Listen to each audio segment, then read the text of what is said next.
concerné, en Lorraine. Donc voilà, et donc j'ai le plaisir d'enseigner l'hypnose et les thérapies brèves à des soignants depuis plusieurs années. Et c'est un vrai bonheur. Voilà.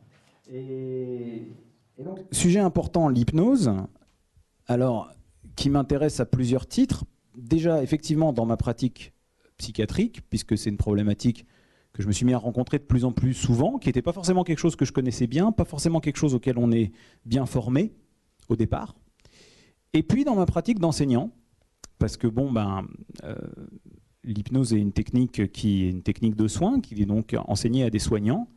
Et je me suis rendu compte au fur et à mesure que je rencontrais des soignants et que je les formais, les informais de l'hypnose et des thérapies, qu'il y avait beaucoup de soignants qui étaient en souffrance professionnelle, qui étaient pris dans des émotions difficiles, qui étaient pris dans de la fatigue. Et voilà, il y a des soignants dans la salle ? Oui, il y a pas mal de soignants.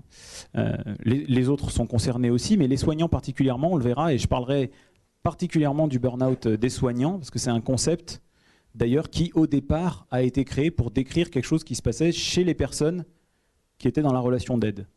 Ça a été au départ pour ça. Et il y a un taux de burn-out et de souffrance professionnelle chez les soignants qui est vertigineux. Et au fur et à mesure que le temps a passé, on a commencé à constater que c'était quelque chose qui était aussi applicable dans beaucoup d'endroits. Donc finalement, tout le monde est concerné, que vous soyez soignant pour vos patients, pour vous-même, ou que vous ne soyez pas soignant, mais que vous ayez un intérêt pour cette problématique. Je vais essayer de parler un petit peu dans cet ordre-là.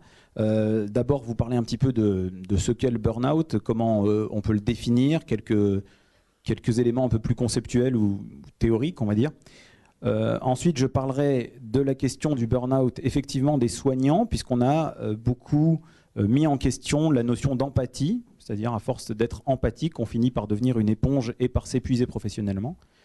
Ensuite, je vous donnerai à titre d'exemple 3 façons d'être dépassé au travail, dans ses relations professionnelles, et ce que proposent certaines thérapies brèves pour en sortir. Je n'entrerai pas dans les détails techniques, parce que vous n'êtes pas tous thérapeutes, mais vous donner un petit peu une idée de comment ça se passe. Et puis puisqu'il faut aussi parler d'hypnose, je parlerai d'hypnose à la fin pour vous montrer que, à mon avis, c'est un concept qui peut un peu faire synthèse entre tout ça et nous donner des idées un peu plus générales et avec un peu plus de recul sur ce qu'on peut faire face à l'épuisement professionnel. Donc je vais commencer par quelques idées comme ça, un petit peu générales, pas forcément subtiles, mais peut-être un peu, on verra. Burn out, donc to burn out, c'est la combustion spontanée. On s'enflamme, on se consume. Donc il faut s'enflammer avant de se consumer. Si j'ai quelques idées importantes, j'essaierai de les dire dès que j'y pense, parce que sinon je vais les oublier. Ça, c'est une idée importante. Par exemple, le burn-out arrive chez quelqu'un qui est très investi dans son travail. Le burn-out, voilà, c'est quelqu'un qui se consume. Et pour qu'il se consume, il faut qu'il se soit enflammé. C'est assez caractéristique des gens qui sont dans le syndrome d'épuisement professionnel. Ils ont été très investis dans leur travail. D'accord ? Il y a eu une étude récente, la dernière, il y a des organismes qui se sont spécialisés dans l'étude de tout ça. Certaines sociétés savantes, de la Société des anesthésistes réanimateurs français par exemple, qui ont essayé de mesurer le burn-out, etc. Puis il y a la Société Technologia qui a fait une étude un peu plus globale, qui est récente, que vous pouvez trouver sur Internet, et qui compte 3 millions d'actifs en France qui sont à risque de burn-out. Donc c'est énorme, hein, 3 millions. Aux États-Unis, c'est 60% des soignants. En France, c'est à peu près 50%. Mais enfin, c'est pas terrible. Un soignant sur 2. Quoi, vous entrez dans un hôpital, vous entrez dans un cabinet médical ou de soins, vous avez une chance sur 2 d'avoir quelqu'un en face de vous qui est en difficulté avec son travail. C'est pas rien. Hein. Donc beaucoup chez les généralistes, beaucoup chez les infirmières. Et puis, alors étonnamment, les plus à risque de burn-out, les dentistes. Oui, les dentistes. Alors ça vous surprend, certains d'entre vous. Moi, ça m'a surpris aussi au début. Hein. J'étais comme tout le monde, j'avais une image de la profession de dentiste. Puis je me suis rendu compte ça aussi en tant que formateur, hein. J'ai commencé à recevoir des dentistes qui venaient apprendre l'hypnose pour aider les patients par rapport aux douleurs, par rapport aux angoisses, etc. Et je me suis rendu compte qu'avec les dentistes, il y avait voilà, il y avait des émotions assez fortes, il y avait un rapport au travail qui était... Et je me suis rendu compte qu'ils étaient beaucoup en difficulté. Moi, j'avais l'image, quand on est dentiste, on fait un métier où on travaille dans des locaux superbes, et où on est bien payé, on fait des congrès à Honolulu. Enfin, non, c'est difficile.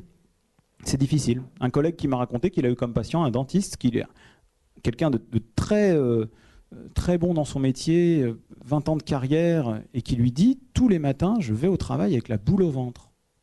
C'est terrible. Enfin, je sais pas, c'est le genre de témoignage qui me... Je dis, c'est incroyable.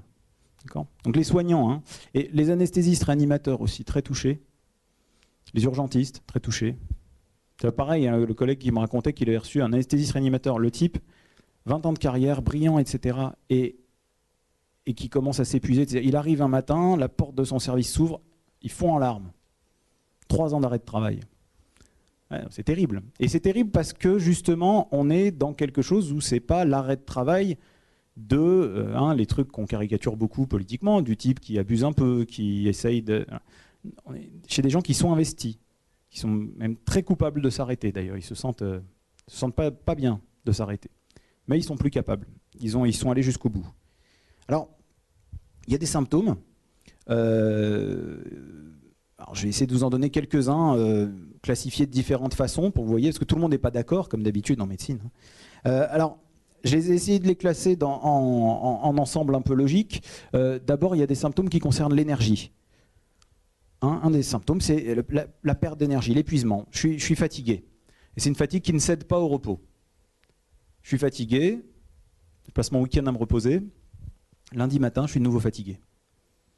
Et je ne me sors pas de cette fatigue. D'accord ? Au début, il y a du déni, hein, il y a une tendance à minimiser. Non, mais je suis fatigué, mais c'est normal d'être fatigué. C'est normal, ça arrive à tout le monde. C'est pas facile en ce moment, ça va passer. Fatigue qui ne cède pas au repos. D'accord ? Sur le plan psychologique, alors, irritabilité. Je deviens irritable, je m'énerve. Chaque chose qui ne tourne pas tout à fait rond au boulot, je m'agace. Je dors mal. Je suis impatient, je suis triste, je suis anxieux. Ça peut aller jusqu'au suicide. Le burn-out, et bien sûr, il y a eu des cas dramatiques de suicide au travail. D'accord ? C'est assez terrible. Je crois que tous les jours, il y a quelqu'un qui se suicide à cause de son travail. Une personne se suicide à cause de son travail tous les jours en France. C'est terrible, non ? Ouais, justement.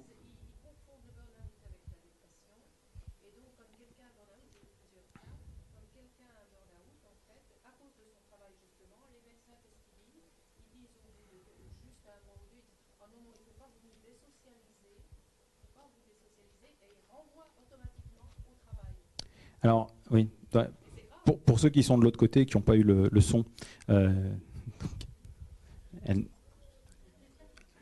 ouais, d'accord. Ou sinon, on prend toutes les questions en bloc à la fin.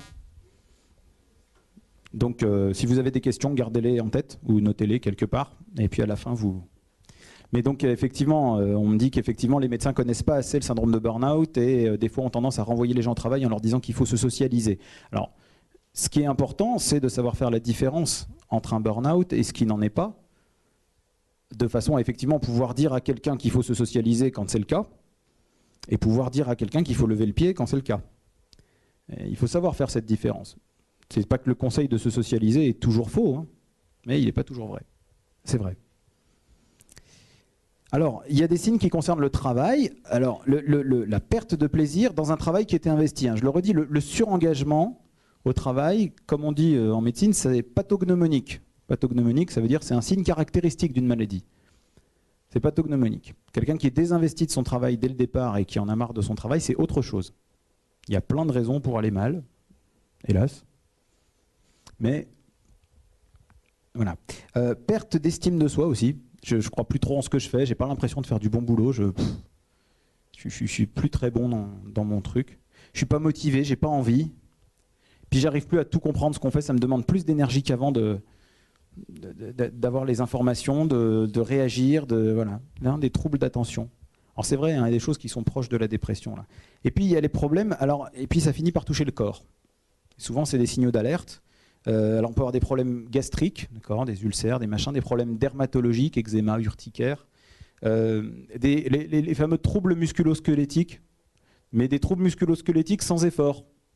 Des gens qui n'ont pas spécialement des boulots où ils font des efforts physiques et qui vont avoir des troubles musculo-squelettiques, des mal au dos, des lombalgies, des choses comme ça. Des troubles musculo-squelettiques, alors j'ai mis extravagant, c'est pas du tout péjoratif pour les patients, mais c'est des choses qui, des fois, les médecins se disent mais c'est bizarre que ça arrive comme ça.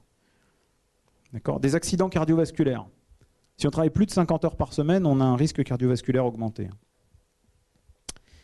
Alors d'après Maslach, je ne sais pas comment on le dit, c'est une psychologue qui a beaucoup étudié ça et qui a fait notamment une échelle d'évaluation du burn-out qui est assez reconnue. Elle dit qu'il y a 3 grandes composantes, donc je me répète un petit peu, mais voilà, c'est classifié comme ça. L'épuisement émotionnel. Alors c'est quoi l'épuisement émotionnel? Ça arrive de 2 façons. Il y a la contamination émotionnelle. Chaque fois qu'il y a une émotion qui s'exprime au boulot, je la prends en pleine face et je la décuple. Il y a de la colère, je me surénerve. Il y a de la déception, je suis dégoûté. Il y a de la tristesse, j'en peux plus. Donc je suis contaminé émotionnellement, alors particulièrement vrai pour les soignants. Je vois des gens tristes, j'en peux plus des gens tristes. D'accord ? Je vois bien ce truc. Moi, je m'occupe beaucoup de personnes qui ont subi des psychotraumatismes. Il y a des soignants qui s'occupent beaucoup de psychotraumatismes aussi, qui vont aller facilement vers l'épuisement. Quand vous entendez beaucoup et de façon répétitive des histoires de viol, d'inceste, d'agression, au bout d'un moment, ça peut peser. Il faut savoir s'en défendre aussi, savoir. Donc, contamination d'abord, et puis prise de distance, parce que c'est difficile à supporter. Le réflexe de survie, de défense, c'est de prendre de la distance, ce qui pour le soignant, pour le coup, peut être difficile. Je veux dire, il se voit prendre de la distance avec ses patients, il se voit déconsidérer un peu, prendre de la distance avec les problèmes, ça l'intéresse moins. Ça l'intéresse moins. Il se sent un soignant indigne d'être soignant. Parce qu'il prend de la distance, mais en même temps, il sent bien que ça colle pas. Alors la prise de distance, ça peut être aussi si on n'est pas soignant. Les problématiques de l'entreprise, d'un seul coup, me concernent moins. Ça ne m'intéresse plus, les enjeux, je m'en fiche. Il peut y avoir après un cynisme. Alors le cynisme, on va être insensible aux autres, voire on va faire du cynisme. Ça peut avoir l'air d'humour noir, mais on va être très cynique avec les problèmes, quoi. De toute façon, c'est foutu, qu'est-ce que vous voulez que ça fasse? On renonce à ses idéaux. On a des idéaux généralement, surtout les gens qui font des burn-out, puisqu'ils sont très investis. Ils ont des idéaux, ils ont des envies. Ils renoncent à leurs idéaux, c'est assez typique.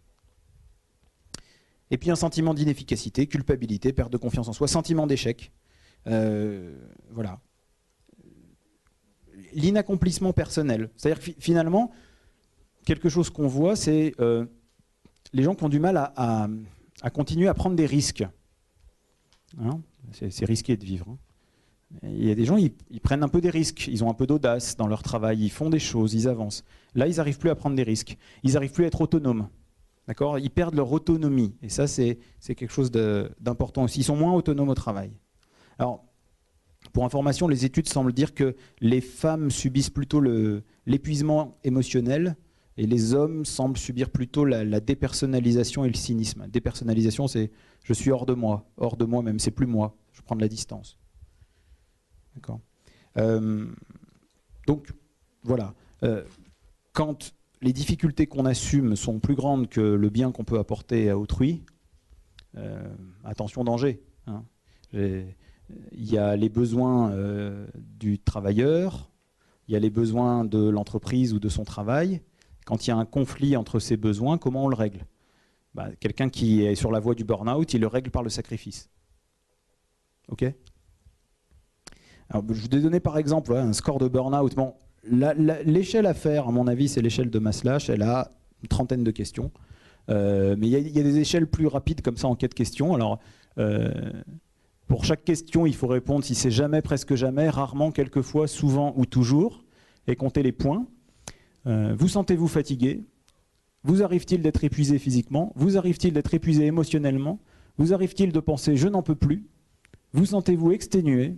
Vous arrive-t-il de vous sentir faible et prédisposé à être malade? Si c'est supérieur à 3, il y a un risque. élevé.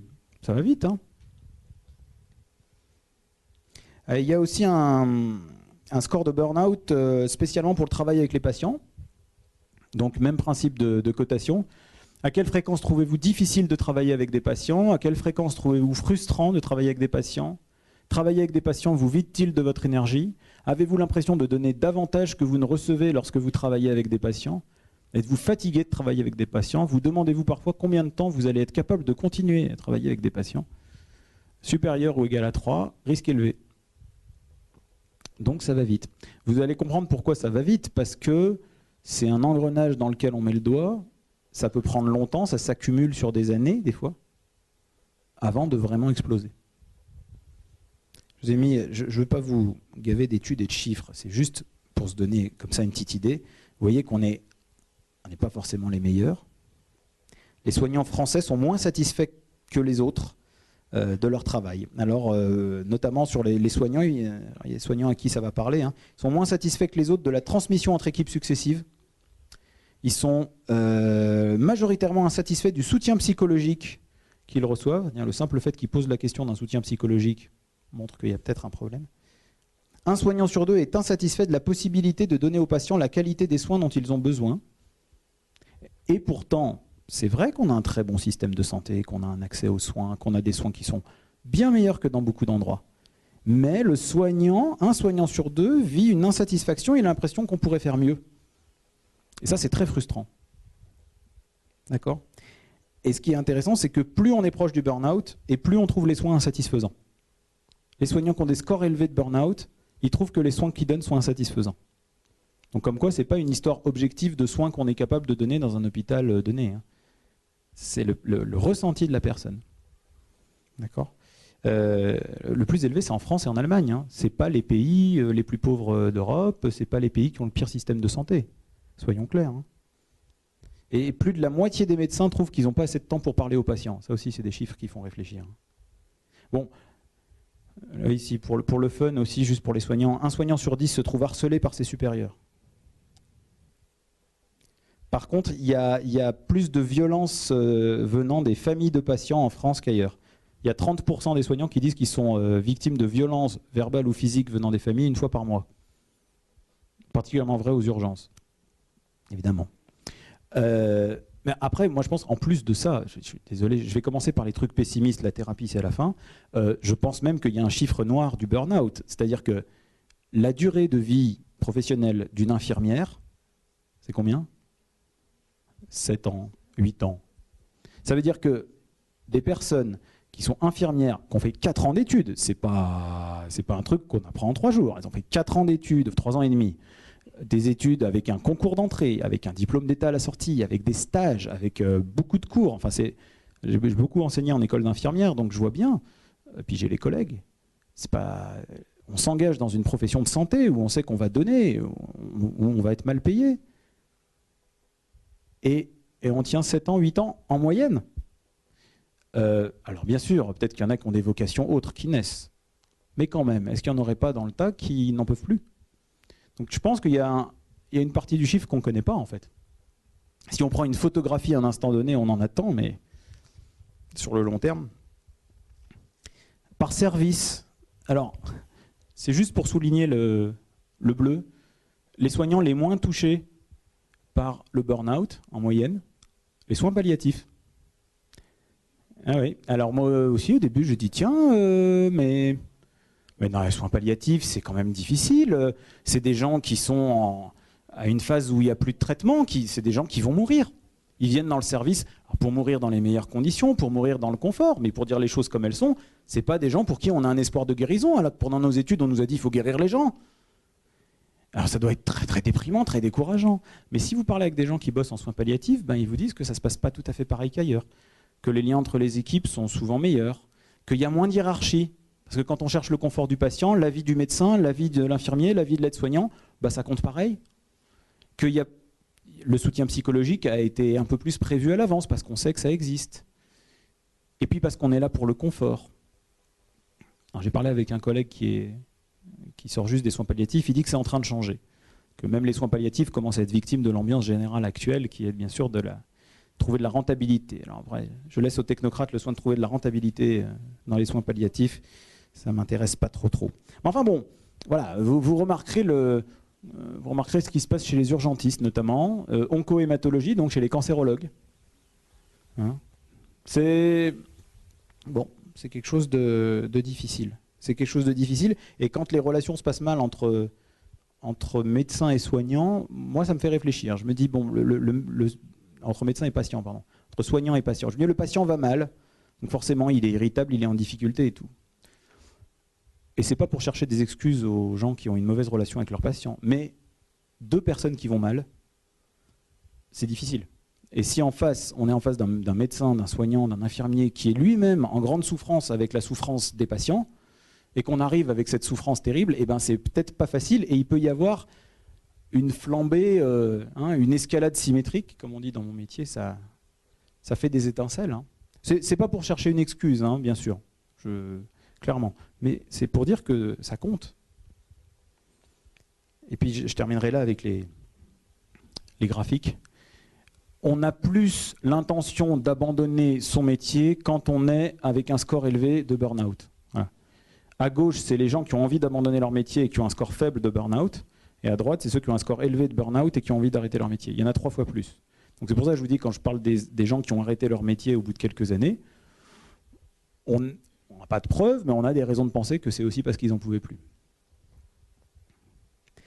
Alors, c'est une vacherie un peu le burn-out parce que ça arrive insidieusement. Des fois, ça peut prendre des années. D'accord ? Comme je vous ai dit, ça commence par oh oui, je suis un peu stressé, mais bon, enfin, c'est normal d'en avoir marre de temps en temps, non ? C'est un peu comme la cuisson de... Vous connaissez comment on cuit une grenouille, hein? Alors, pas une cuisse de grenouille, je vais le dire pour ceux qui ne connaissent pas. Hein. C'est comment on cuit une grenouille entière. Alors, si vous voulez faire comme avec un homard ou, je ne sais pas, un crabe, enfin, vous allez mettre de l'eau à bouillir, par exemple. Vous allez jeter votre... alors, si vous avez un homard bien ficelé, vous allez le jeter dedans, il ne va plus bouger. C'est terrible. Hein. Et si vous avez une grenouille c'est agile, hein, elle va sentir l'eau chaude, elle va sauter. Alors, qu'est-ce que vous faites pour cuire une grenouille entière ? Vous la mettez dans l'eau froide, avec un peu de sel. Et vous mettez à feu doux.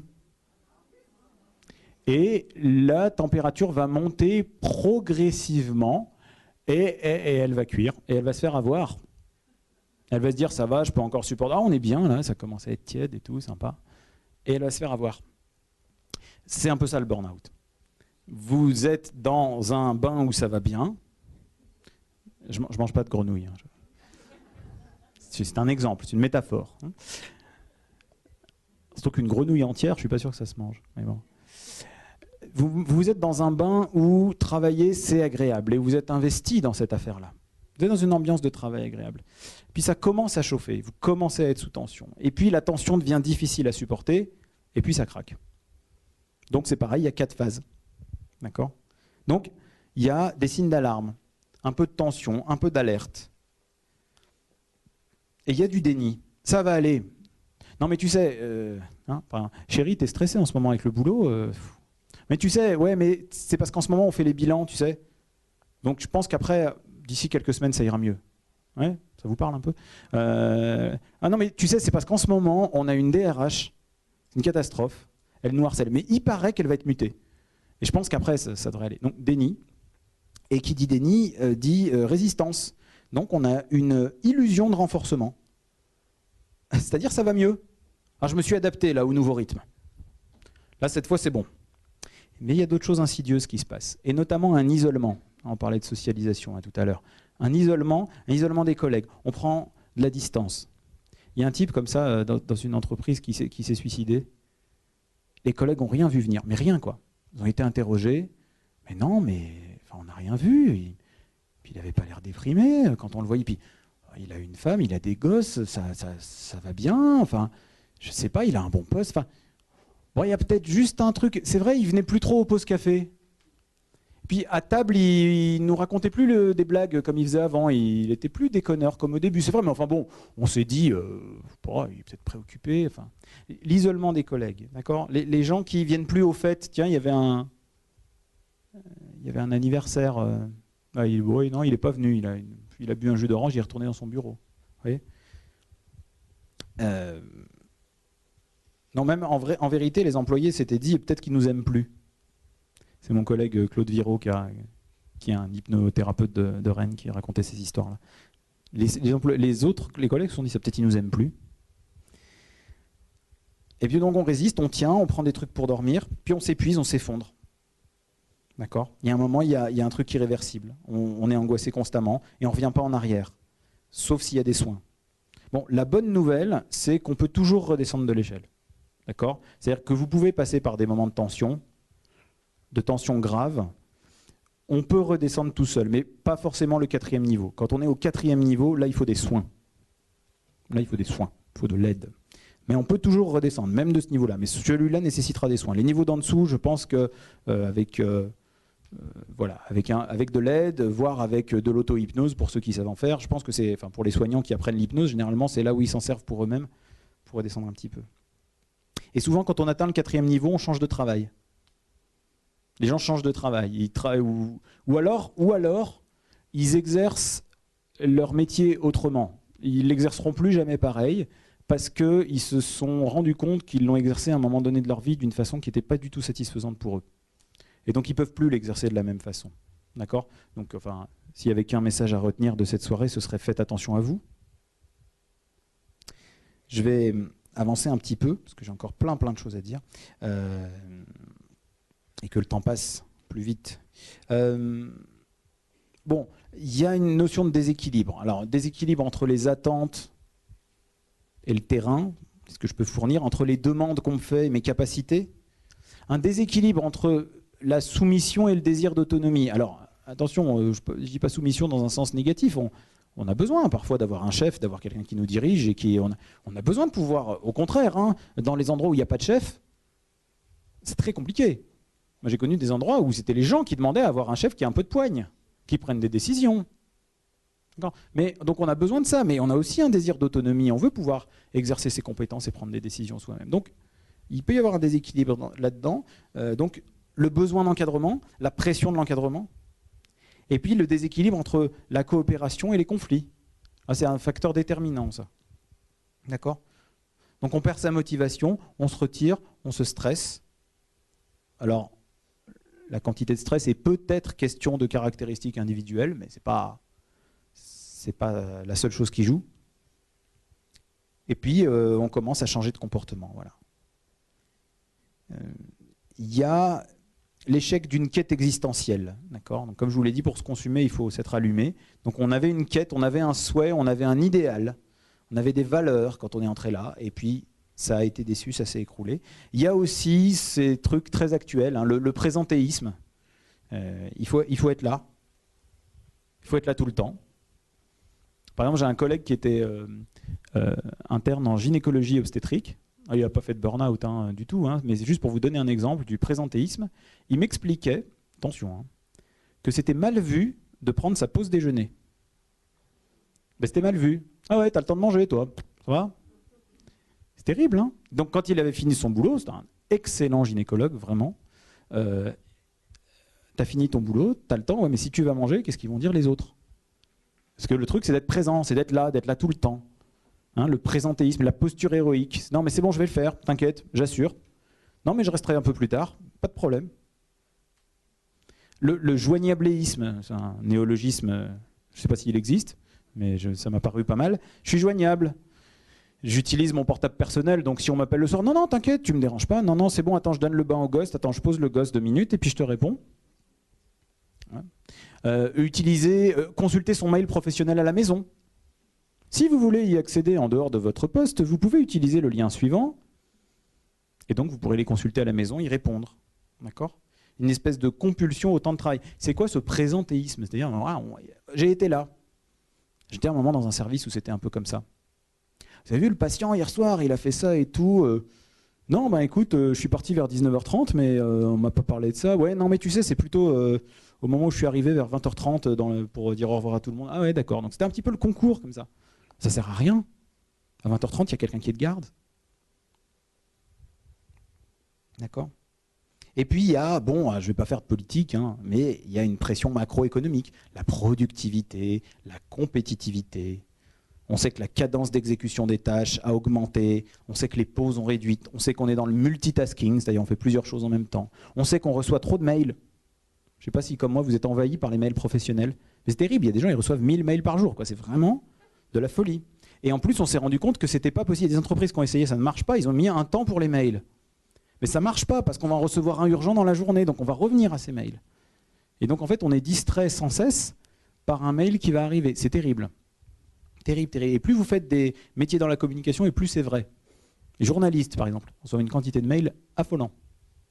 Aujourd'hui, j'ai reçu une réponse à un mail d'un collègue et je lui ai envoyé un mail il y a 3 mois. Il me dit, je suis désolé, je suis un peu en retard dans mes mails. Ah oui, j'ai remarqué. Et puis bon, moi, comme je vous l'ai dit, je m'occupe beaucoup de trauma et je trouve qu'il y a quelque chose de commun avec le traumatisme dans son fonctionnement. Quand on voit des gens, on a des symptômes qui sont assez proches. Effectivement, on a un stress, on a des troubles psychosomatiques, le corps parle. Et c'est vrai que dans les psychotraumatismes, notamment sexuels, mais pas que, il y a beaucoup de symptômes corporels, des troubles du sommeil, des reviviscences. Je revois des scènes, je repense, je revois mon patron en train de me dire que... Je revois mon collègue avec qui je me suis disputé ou je me réénerve parce que je revois mon collègue qui refuse de faire un truc que je me suis retrouvé à faire. D'accord ? Donc des reviviscences, un peu comme dans les traumas, les gens qui disent je revois mon agresseur. D'accord ? Des moments de dissociation. Dissociation, c'est je suis là mais je suis pas là, je suis ailleurs. Je me mets à penser à je sais pas quoi. Hein, t'étais où ? Ah non, rien, je pensais à un truc. Vous voyez ? Des médications, des addictions. Les gens traumatisés comme les gens burn-outés, ils ont tendance à prendre des médocs pour se calmer comme ça artificiellement au coup par coup. Des arrêts de travail, des accidents de travail. Et puis, ce même sentiment d'impuissance et de culpabilité alors que la cause est situationnelle. Par exemple, quelqu'un qui a été traumatisé qui se dit « mais ça doit être de ma faute », c'est très fréquent. Et bien, dans le burn-out aussi, ils ont eu un patron très harcelant, des relations catastrophiques avec lesquelles ils disent « mais j'ai peut-être déconné ». Enfin, en même temps, c'est vrai que j'ai pas assuré ce jour-là. Et puis, c'était peut-être de ma faute, je ne sais pas, il y a peut-être un truc que je n'ai pas vu. Par exemple, des gens caractéristiques qui viennent me voir en disant « c'était un harcèlement professionnel de mon chef, etc. » Et ils commencent toutes leurs phrases par « bon, j'ai probablement des torts, je ne dis pas le contraire. Mais quand même, ce jour-là, mon patron, il m'a dit ça et ça et ça. Bon, j'ai peut-être probablement des torts, je ne dis pas le contraire. Mais quand même, 3 jours plus tard, il m'a dit ça. Bon, j'ai peut-être probablement des torts. Mais quand la DRH m'a convoqué pour que... » C'est quoi, tu passes ton temps à me rappeler que tu as tort. Ouais, vous voyez la culpabilité. Bon, juste pour info, on devait parler un petit peu de neurosciences, j'en parlerai un petit peu après, mais il y a une étude qui a montré qu'il y avait une activité électroencéphalographique qui était légèrement différente dans le burn-out par rapport à d'autres maladies psy. C'est encourageant pour les gens qui s'occupent de burn-out pour qu'il y ait un peu plus de reconnaissance de cette maladie. Et puis il y avait un mode de contrôle différent pour une tâche cognitive. Donc c'est-à-dire qu'ils ont fait une tâche comme ça où ils disaient aux gens, donc ils diffusaient des tonalités comme ça, ding, ding, ding. Et à un moment, il y a une tonalité différente. Il fallait appuyer sur un bouton quand on entendait une tonalité différente. Ben, ceux qui n'ont pas de burn-out, ils finissaient par passer en mode automatique. Vous voyez ? Ils entendaient, puis dès qu'ils entendaient la différence. Et alors que les gens qui étaient en burn-out, ils avaient une activité très intense, c'est-à-dire qu'ils contrôlaient consciemment. Voilà, ils s'épuisent plus. Un plus grand effort mental. Et d'ailleurs, ils avaient un temps de réaction plus lent. Alors, je vais parler un petit peu des soignants. Je sais, j'ai abondé de chiffres au début. J'en ai entendu un autre aussi. C'est 14% des décès de médecins libéraux sont des suicides. 14% des causes de décès des médecins libéraux, c'est le suicide.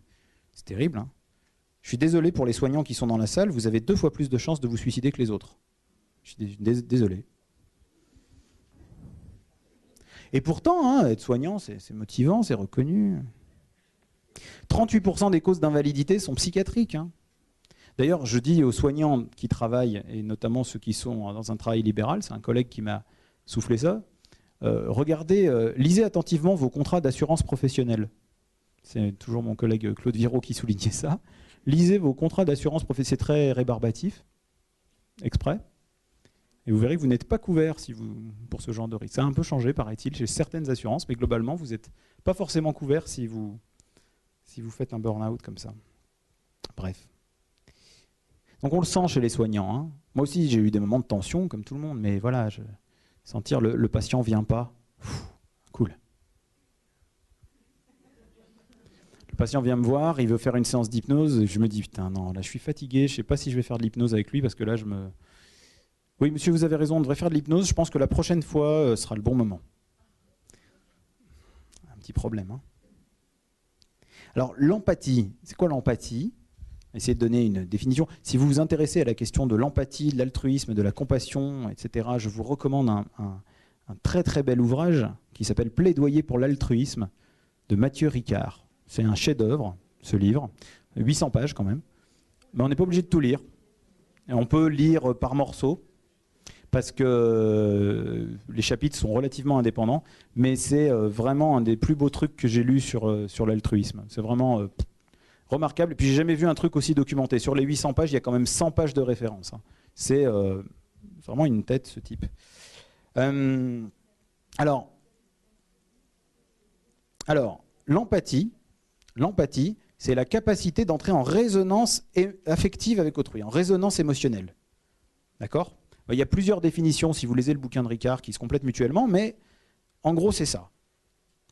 Capacité de résonance affective qui peut être extrêmement utile, parce qu'elle peut nous pousser à vouloir aider. D'accord ? On comprend par résonance la souffrance de l'autre, on veut l'aider. Mais l'empathie, alors je vais dire des choses un peu politiquement incorrectes, qui ne sortent pas du livre de Ricard, hein, je prends la responsabilité des propos, mais je pense que l'empathie, il y a beaucoup de pièges. Il y a beaucoup de pièges dans l'empathie. Alors c'est pas politiquement correct de dénoncer l'empathie, parce que quand on fait des études de soins, on nous dit quasiment rien, très peu de choses sur la communication et la relation soignant-soigné, si ce n'est qu'il faut être empathique. C'est vrai, on nous dit peu de choses, hein. Alors, premier piège de l'empathie, c'est quand il n'y a pas d'empathie. Parce qu'on nous dit, il faut de l'empathie. Il faut de l'empathie. Mais des fois, désolé, je reçois quelqu'un, je vois qu'il souffre. Je sais qu'il souffre. Je suis même tout à fait disposé à l'aider, mais je ne me sens pas en résonance. Son problème, il est tellement à distance de ma vie, je comprends qu'on puisse souffrir de ça, mais je ne sens pas d'empathie. D'accord ? Donc c'est le premier avatar de l'empathie. Et d'ailleurs, les jeunes médecins, il y a beaucoup d'étudiants en médecine dans le service qui ressentent une forme de culpabilité s'ils ne sont pas empathiques. Mais qu'est-ce qui se passe? Est-ce que je suis un bon soignant, hein? Puis des fois, ça va même devenir de l'agressivité envers eux-mêmes, envers le patient. D'accord? Donc moi, c'est pour dire à mes collègues soignants et aux étudiants que ça n'a rien de grave. Je ne crois pas qu'il y ait une obligation d'être empathique. La première réponse de thérapeute que je veux donner, c'est que l'important est que le patient sente que vous êtes prêt à l'écouter, à le comprendre. L'important, c'est ce qu'il ressent, pas ce que vous ressentez. Ça va ensemble, hein. Mais il y a des fois, les soignants ne me contrediront pas, je pense, il y a des fois où on comprend, on fait tout pour comprendre, on est là, et on a l'impression que le patient, il n'a pas reçu le message. Il continue à être un peu méfiant, il continue à avoir du mal avec... Et pourtant, je suis empathique, là, pour le coup, je suis...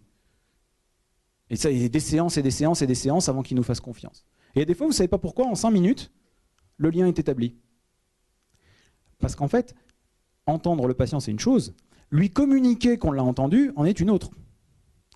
Des fois, en 5 minutes, on va dire une phrase, et cette phrase, le patient va dire « Ah, pour une fois, il y a quelqu'un qui me comprend. » Non, je n'ai pas compris. J'ai montré que j'étais prêt à comprendre. Et donc, ma première réponse de thérapeute, c'est de dire que, et c'est ce qu'on apprend en hypnose et en thérapie brève en tout cas, il y a des façons de communiquer plus efficaces que d'autres. Et il y a une façon de communiquer qu'on est prêt à être présent et à écouter, des petites choses, des petits gestes, des petits changements de mots dans les phrases, je ne vais pas entrer dans les détails techniques, mais qui aident à faire comprendre qu'on est là. Et ça change tout. Et donc les fois où on a du mal à ressentir de l'empathie, ce n'est pas le but. Vous verrez que ce qui est plus important, c'est de ressentir de l'altruisme, mais ce n'est pas pareil. Les fois où il n'y a pas d'empathie, il faut pouvoir montrer qu'on est quand même présent. Et ça ne fera pas de différence pour le patient. Et d'ailleurs, si l'empathie, c'est la résonance émotionnelle, je fais même le pari qu'il y a des patients qui n'en ont pas trop besoin. Si déjà il va mal, et qu'ils voient en face quelqu'un qui résonne beaucoup, émotionnellement, ça peut être désécurisant. Je préfère avoir quelqu'un en face de sécurisant, qui soit là, qui ne soit pas forcément dans la résonance émotionnelle, qui ne soit pas en train de me dire « Oh là là, c'est terrible ce qui vous arrive », mais quelqu'un qui me montre qu'il a entendu. D'accord ? Donc, c'est vrai, c'est ce qu'on apprend en formation thérapie brève. D'accord ? Et puis, je vais aller même un petit peu plus loin. Donc, soigner la communication, c'est une des solutions, mais je vais aller un peu plus loin. Des fois, l'empathie est même dangereuse quand elle prend la forme d'une détresse empathique. Pourquoi ? C'est là où on s'approche du burn-out, hein. Je résonne émotionnellement. Donc, je souffre de sa souffrance. Donc je souffre parce qu'il souffre. Donc je souffre à cause de lui. Ah, il n'y a plus qu'un pas avant de devenir cynique, avant de devenir distant, avant de devenir... Vous voyez ce que je veux dire? Si je souffre de sa souffrance, c'est lui qui me fait souffrir quelque part. Mais qu'il arrête de souffrir, bon sang. S'il vous plaît. En plus, déjà, je ne peux plus soigner parce que je suis débordé par mes émotions, alors je me mets à distance de mes émotions. Vous voyez ce que je veux dire? Donc c'est un gros risque. Donc, encore une fois, je suis un mauvais soignant, je suis quelqu'un qui ne supporte pas, je me mets à moins aimer mon travail. D'accord?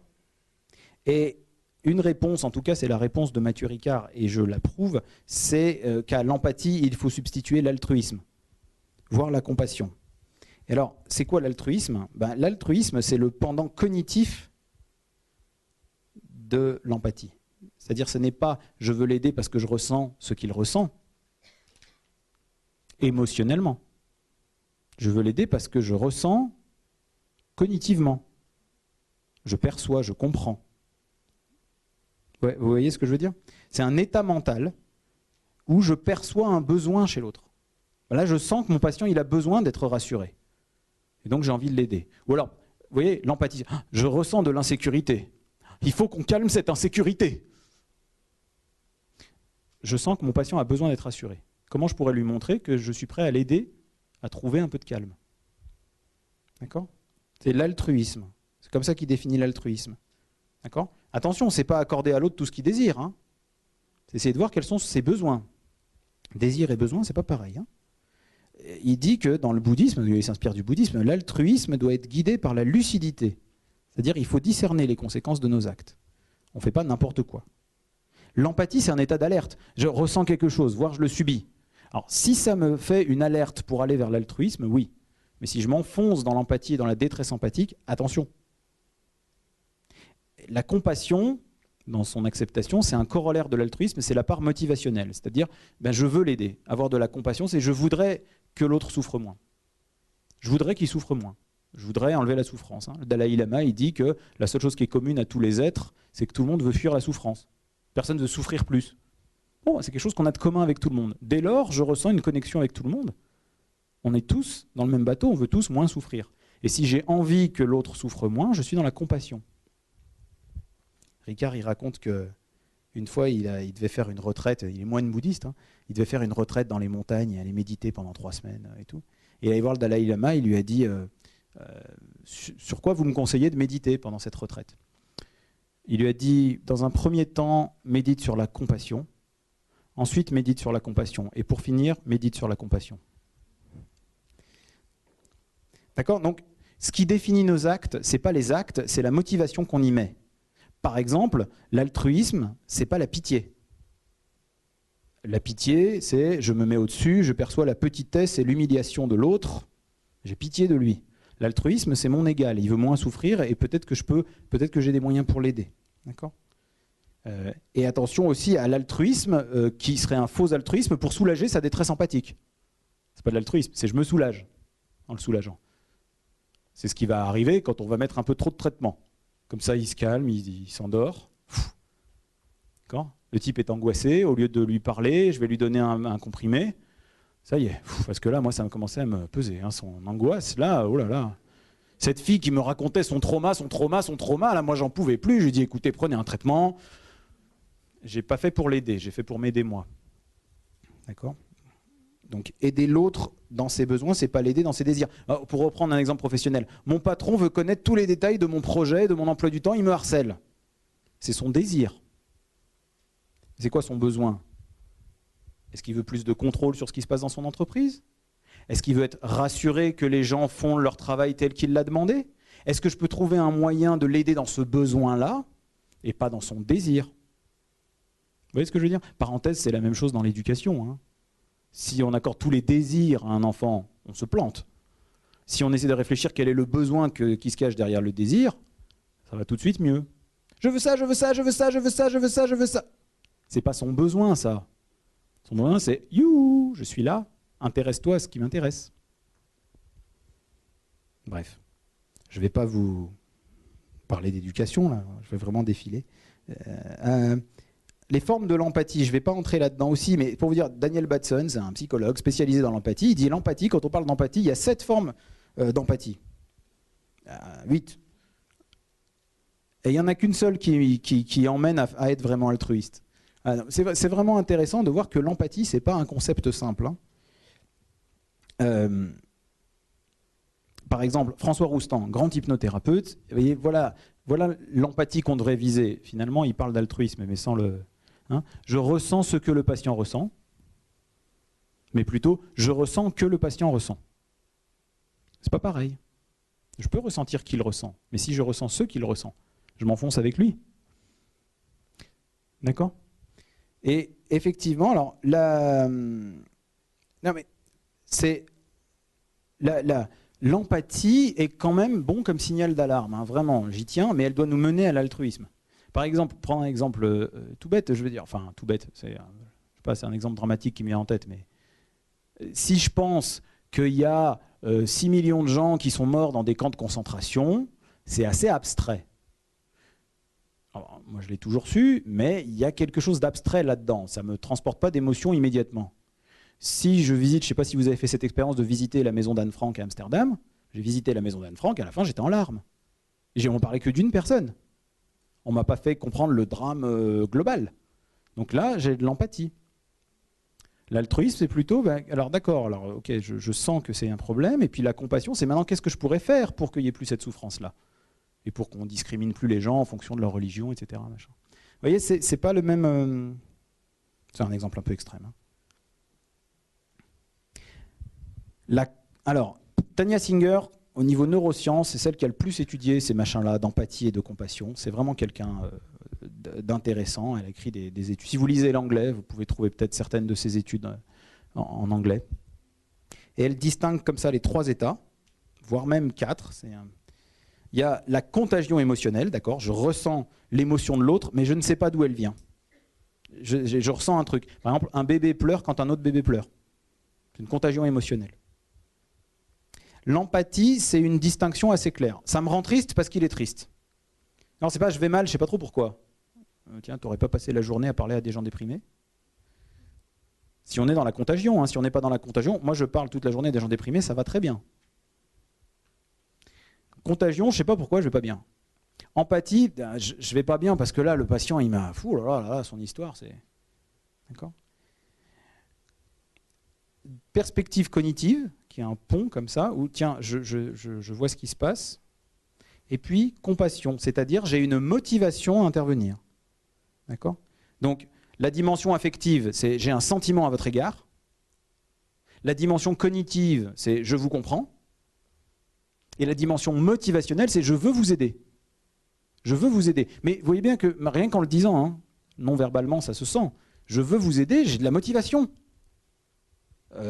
J'ai un sentiment à votre égard. Quand je vous entends, j'ai un sentiment de souffrance à voir votre souffrance. C'est bien, pas très motivant. Bon, je vous comprends. Je vous ai compris. C'est un... Bon, ok, c'est cognitif. C'est un peu plus froid, et déjà, ça me sauve un petit peu. Une dimension motivation. Écoutez, je veux vous aider là. J'aimerais bien qu'on essaye de faire quelque chose. Ça y est, je ne vais pas m'enfoncer dans la tristesse. J'ai une motivation à le faire. D'accord ? Vraiment, je crois que le patient a besoin d'une empathie cognitive et d'une empathie motivationnelle et qu'il n'a pas forcément, pas toujours, pas vraiment besoin d'une empathie affective. D'accord ? Pour ceux qui s'intéressent aux neurosciences, je pourrais vous donner des références avec le cortex singulaire, etc. Toujours est-il que les gens qui sont beaucoup dans l'empathie, quand on fait des expériences sur l'empathie, c'est les zones liées aux émotions négatives qui sont activées. Et quand on fait avec la compassion, on retrouve des zones qui s'activent, qui sont les zones qui sont plus impliquées, par exemple, dans des sentiments comme l'amour maternel et les amours inconditionnels, comme ça. D'accord ? Par exemple, Tania Singer, elle a fait un boulot comme ça avec la méditation. Elle a pris 2 groupes. Le premier groupe, elle les a fait méditer sur l'empathie pendant 1 semaine. D'accord ? Avec des formations sur l'empathie, des méditations sur l'empathie, etc. Les gens, à la fin, ils avaient une perception très aiguë de leur souffrance. Parfois, ils n'arrivaient pas à contrôler leurs émotions quand on leur montrait des images de souffrance, parce que c'était ça l'expérience. On vous montre des images de souffrance, on voit ce qui se passe dans votre cerveau. Et ils finissaient, disaient-ils, les sujets, par voir de la souffrance partout. Concentrez-vous sur la souffrance des gens et prenez le tram, vous verrez. Il y a de la souffrance partout. Par contre, deuxième expérience, ils ont fait méditer un autre groupe sur la compassion. La volonté, la motivation d'aider les autres. Et bien, les gens disaient, on a l'impression d'avoir plus de courage, plus de détermination. Et quand ils voyaient les images de souffrance, il ne se passait pas la même chose. Je donne un exemple. Greenpeace fait régulièrement des vidéos terribles, saisissantes, sur les océans, la pollution des océans, les animaux qui meurent. Et quand on voit ça, je ne sais pas vous, hein, je trouve ça terrible. Et puis je me sens découragé. Je me dis, mais qu'est-ce que je peux faire? Bon, peut-être consommer moins de bouteilles en plastique, je sais pas quoi. L'été, si je ramasse un déchet sur la plage et que je le jette à la poubelle, je me sens un peu mieux. Empathie. Il n'y a pas longtemps, j'ai vu, si ça vous intéresse, vous pouvez aller avoir un site qui s'appelle The Ocean Cleanup Project.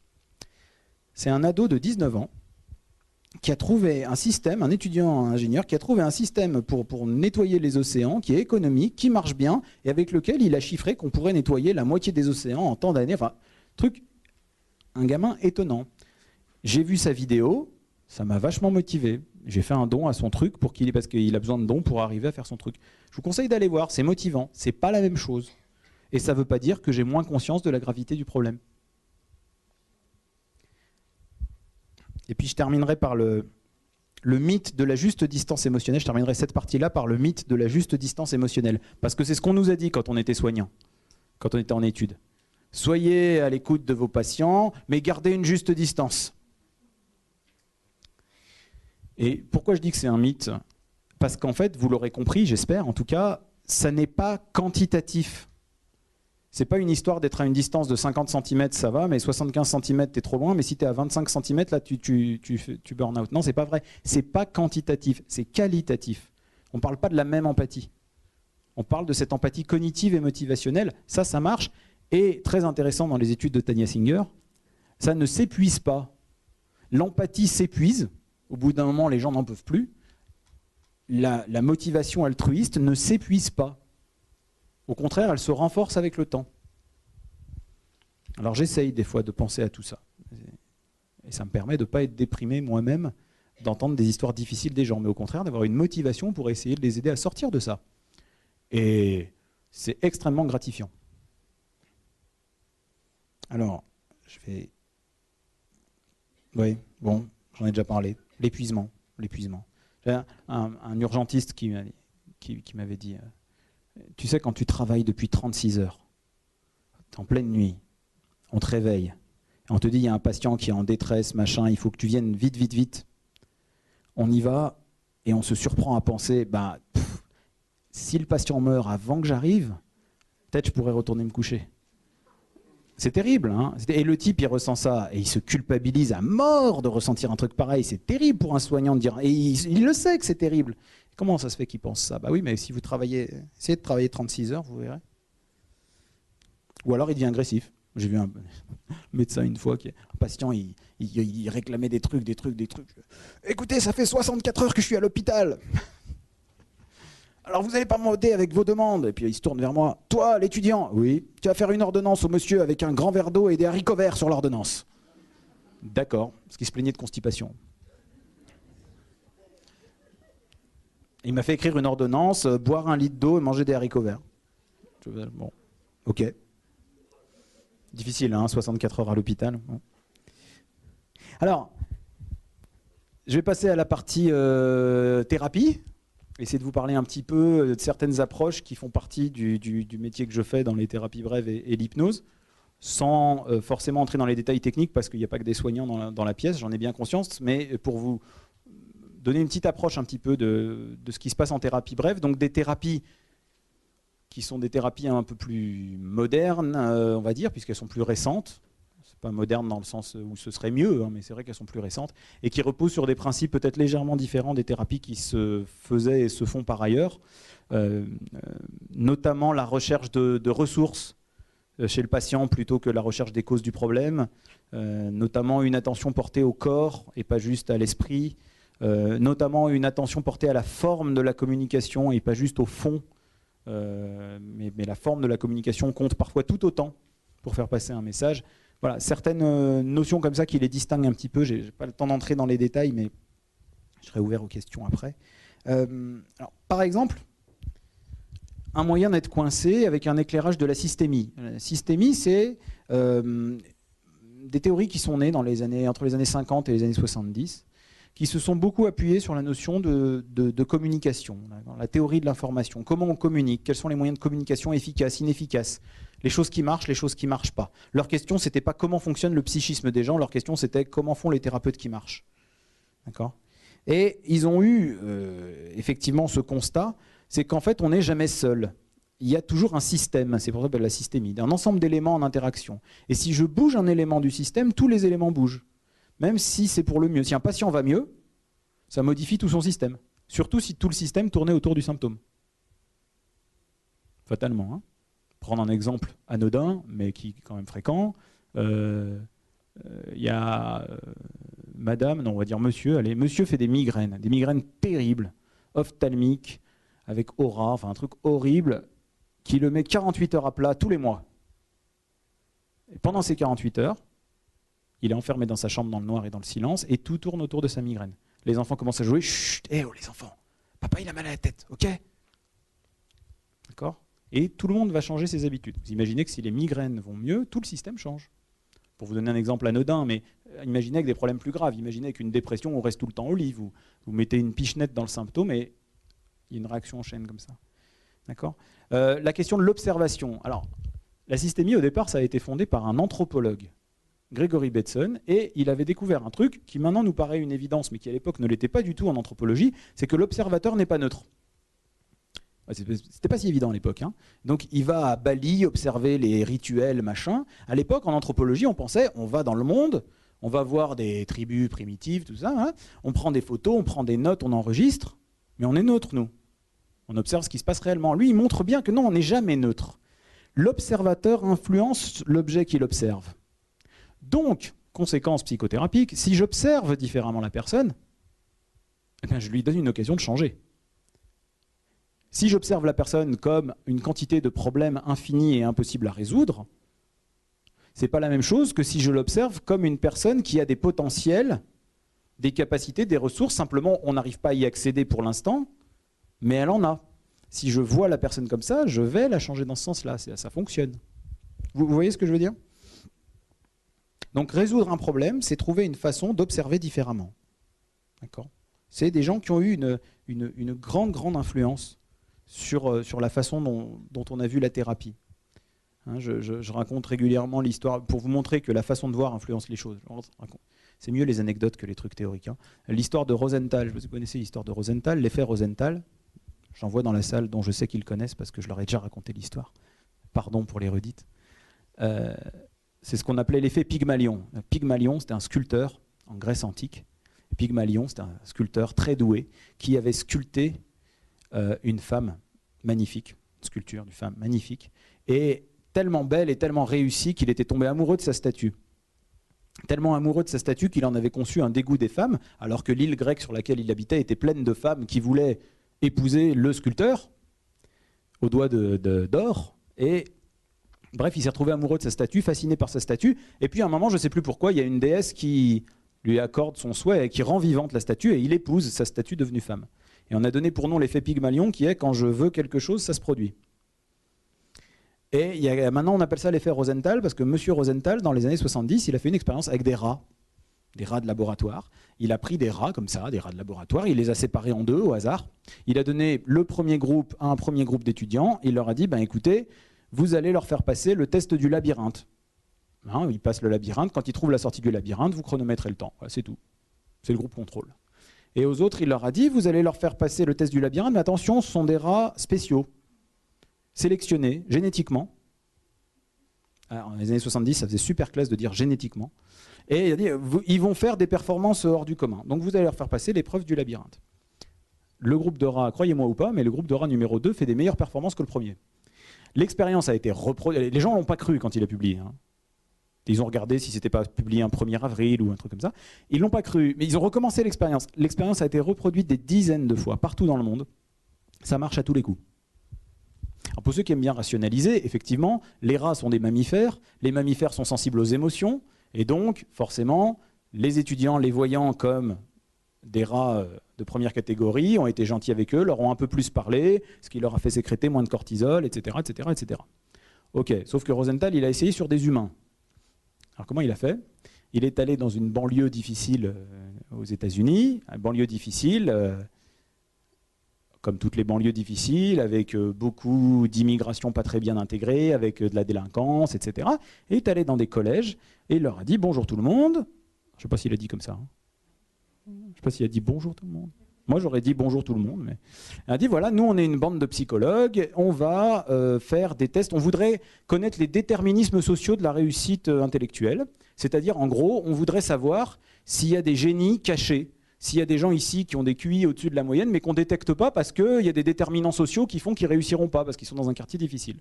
Donc on va faire passer un test de QI à tous les élèves de 4e.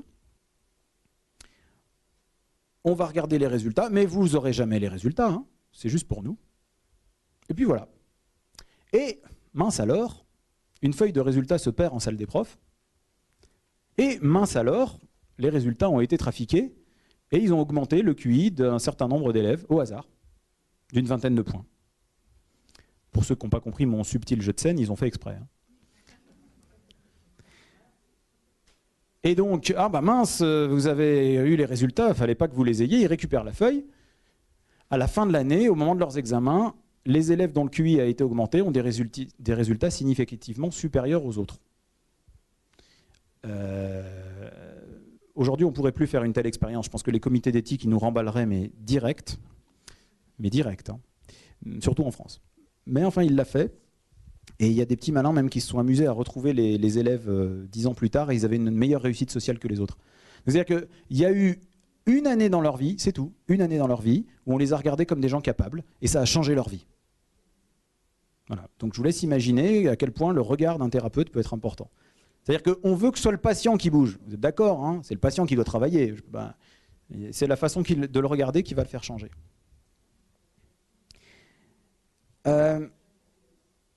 Je vais juste vous dire sur la systémie, ce que je voulais vous dire sur la systémie, c'est-à-dire que les problèmes sont systémiques pour les systémiciens. C'est-à-dire qu'ils sont interactionnels. Que ce soit dans un système familial, un système social, un système professionnel, les difficultés qu'on a sont interactionnelles, donc les changements seront interactionnels aussi. Par exemple, la communication, la métacommunication. Qu'est-ce que c'est que alors, quelques concepts comme ça. Le recadrage, c'est donner un autre point de vue à un phénomène. Souvent, il y a des gens qui viennent me voir pour un phénomène que je ne peux pas changer. Ma femme m'a quitté, je suis dépressif. Je ne peux pas faire revenir madame. Hein. Il y a certains prospectus dans vos boîtes aux lettres qui disent qu'ils peuvent. Et ils ont des noms assez exotiques, mais moi je ne peux pas. Mais le problème, c'est pas que sa femme l'ait quitté, même si c'est terrible. Peut-être. Le problème, c'est la façon dont il le voit. Si ma femme m'a quitté, le monde entier s'écroule et je ne peux plus rien faire, c'est problématique. Si ma femme m'a quitté, mais je peux le voir d'une façon où je peux rebondir, ça va tout de suite mieux. Les gens, ils me demandent des fois d'effacer leur mémoire. On ne peut pas effacer la mémoire des gens. Quand il vous est arrivé un truc, il vous est arrivé un truc, je suis désolé. Un accident, ou même dramatiquement, un viol, je ne peux pas effacer. Mais si on arrive à le voir autrement, alors peut-être que vous pourrez vous-même voir votre vie autrement et pas juste au prisme de votre problème. Ça, c'est la notion de recadrage, par exemple. Vous voyez, ça, c'est systémique. La métacommunication, c'est parler de la communication. C'est-à-dire monter d'un ce qu'on appelle un niveau logique. Alors, par exemple, je communique avec quelqu'un en lui disant « Wow, tu m'énerves, il y en a marre, c'est terrible, c'est à chaque fois la même chose ». La métacommunication, c'est dire écoute, là, ça fait 20 minutes qu'on se dispute quand même. Je ne me dispute pas, je parle de ma communication, je suis monté d'un niveau logique. Vous voyez ce que je veux dire? Les niveaux logiques, ça marche bien dans la vie de tous les jours, il y a des niveaux logiques. Par exemple, si je vous dis, je suis allé au marché, j'ai acheté des poireaux, des carottes et des légumes. Pourquoi c'est bizarre? Parce que poireaux, carottes, petits pois, etc., c'est un niveau logique. Les légumes, c'est l'ensemble, donc c'est un niveau logique au-dessus. C'est le paradoxe du menteur. Épiménide, le Crétois, dit « tous les Crétois sont des menteurs ».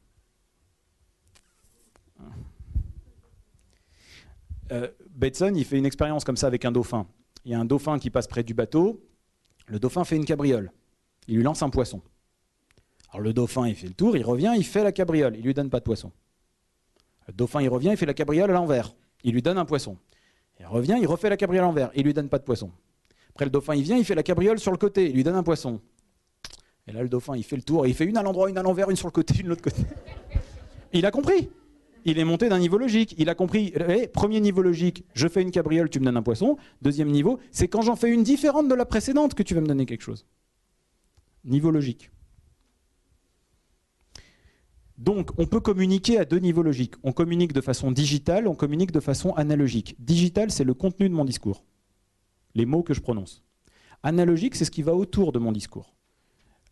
La prosodie, le ton, les gestes, éventuellement, surtout pour les gens comme moi qui parlent avec les mains, l'expression du visage, tout ce qui va autour. C'est le langage analogique. S'il y a une discordance entre les deux, il y a ce qu'on appelle un paradoxe. Donc si je fais « il y a de la joie »,« bonjour, bonjour les hirondelles », il y a de la joie. Paradoxe. Le paradoxe entraîne quoi? L'humour. L'humour. Une chanteuse qui chantait une chanson comme ça, j'aime bien les chansons, qui disait ah oui, je t'aime à en crever tes pneus pour que tu restes là. Voilà, il y a un paradoxe, donc ça crée de l'humour. Mais il peut y avoir aussi un paradoxe qui nous fait penser à la folie. Si vous me demandez quelle heure il est, je vous dis pas mal le lundi, mais jamais entre les repas. Hein. Mais enfin, monsieur, je vous ai juste demandé l'heure. Ah, ma brosse à dents, ouais, des fois. Mais, enfin bon, cependant, vous savez bien de quoi je parle. Vous dites, il est fou, le type. D'accord? Le paradoxe crée de l'humour ou donne l'impression de folie. Sauf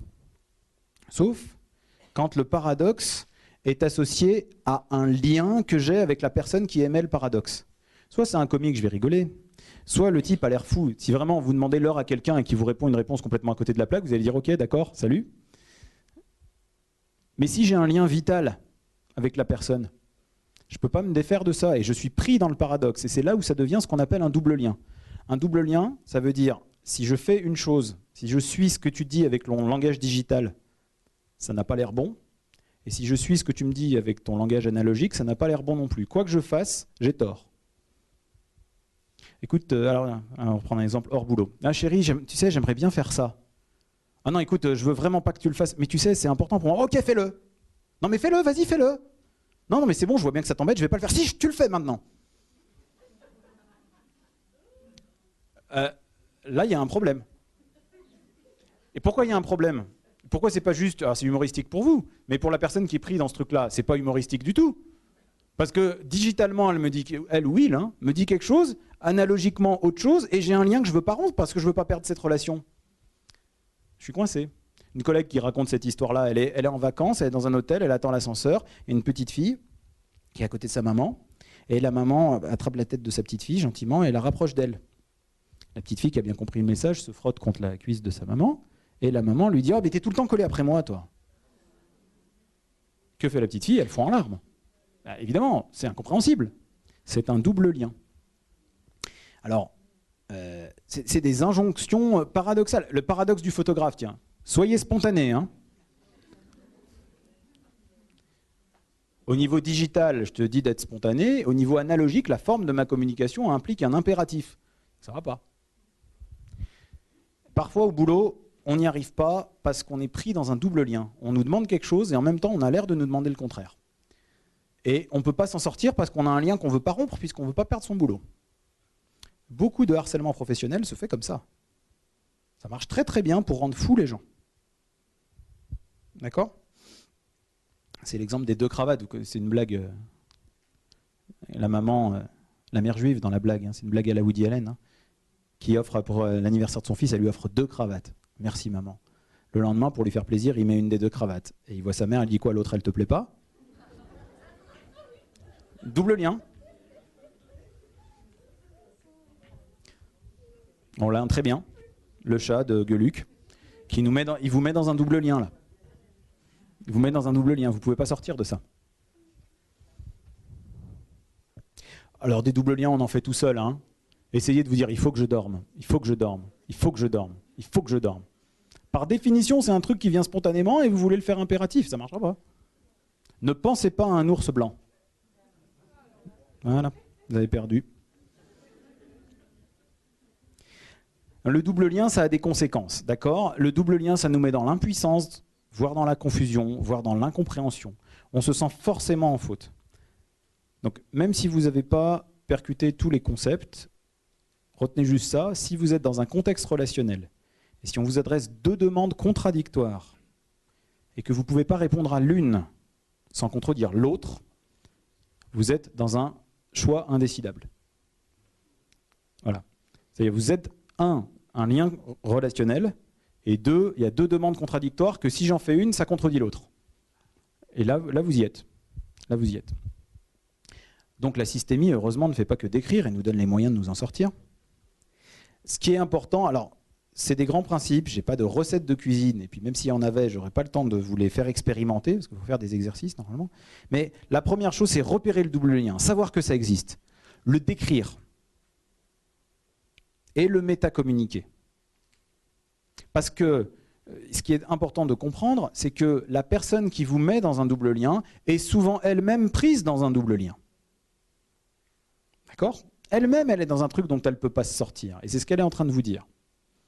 Donc finalement, le nommer, le décrire, c'est dire, mais attends, écoute, en même temps, tu me dis ça, et en même temps, tu me dis ça.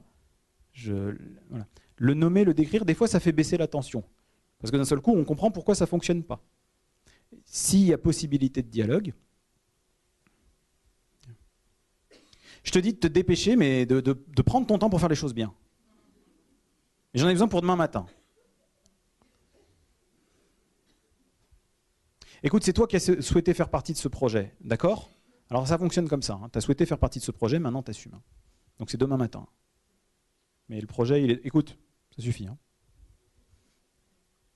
Moi, je veux que les gens qui exécutent mes ordres aient de l'autonomie. Hein.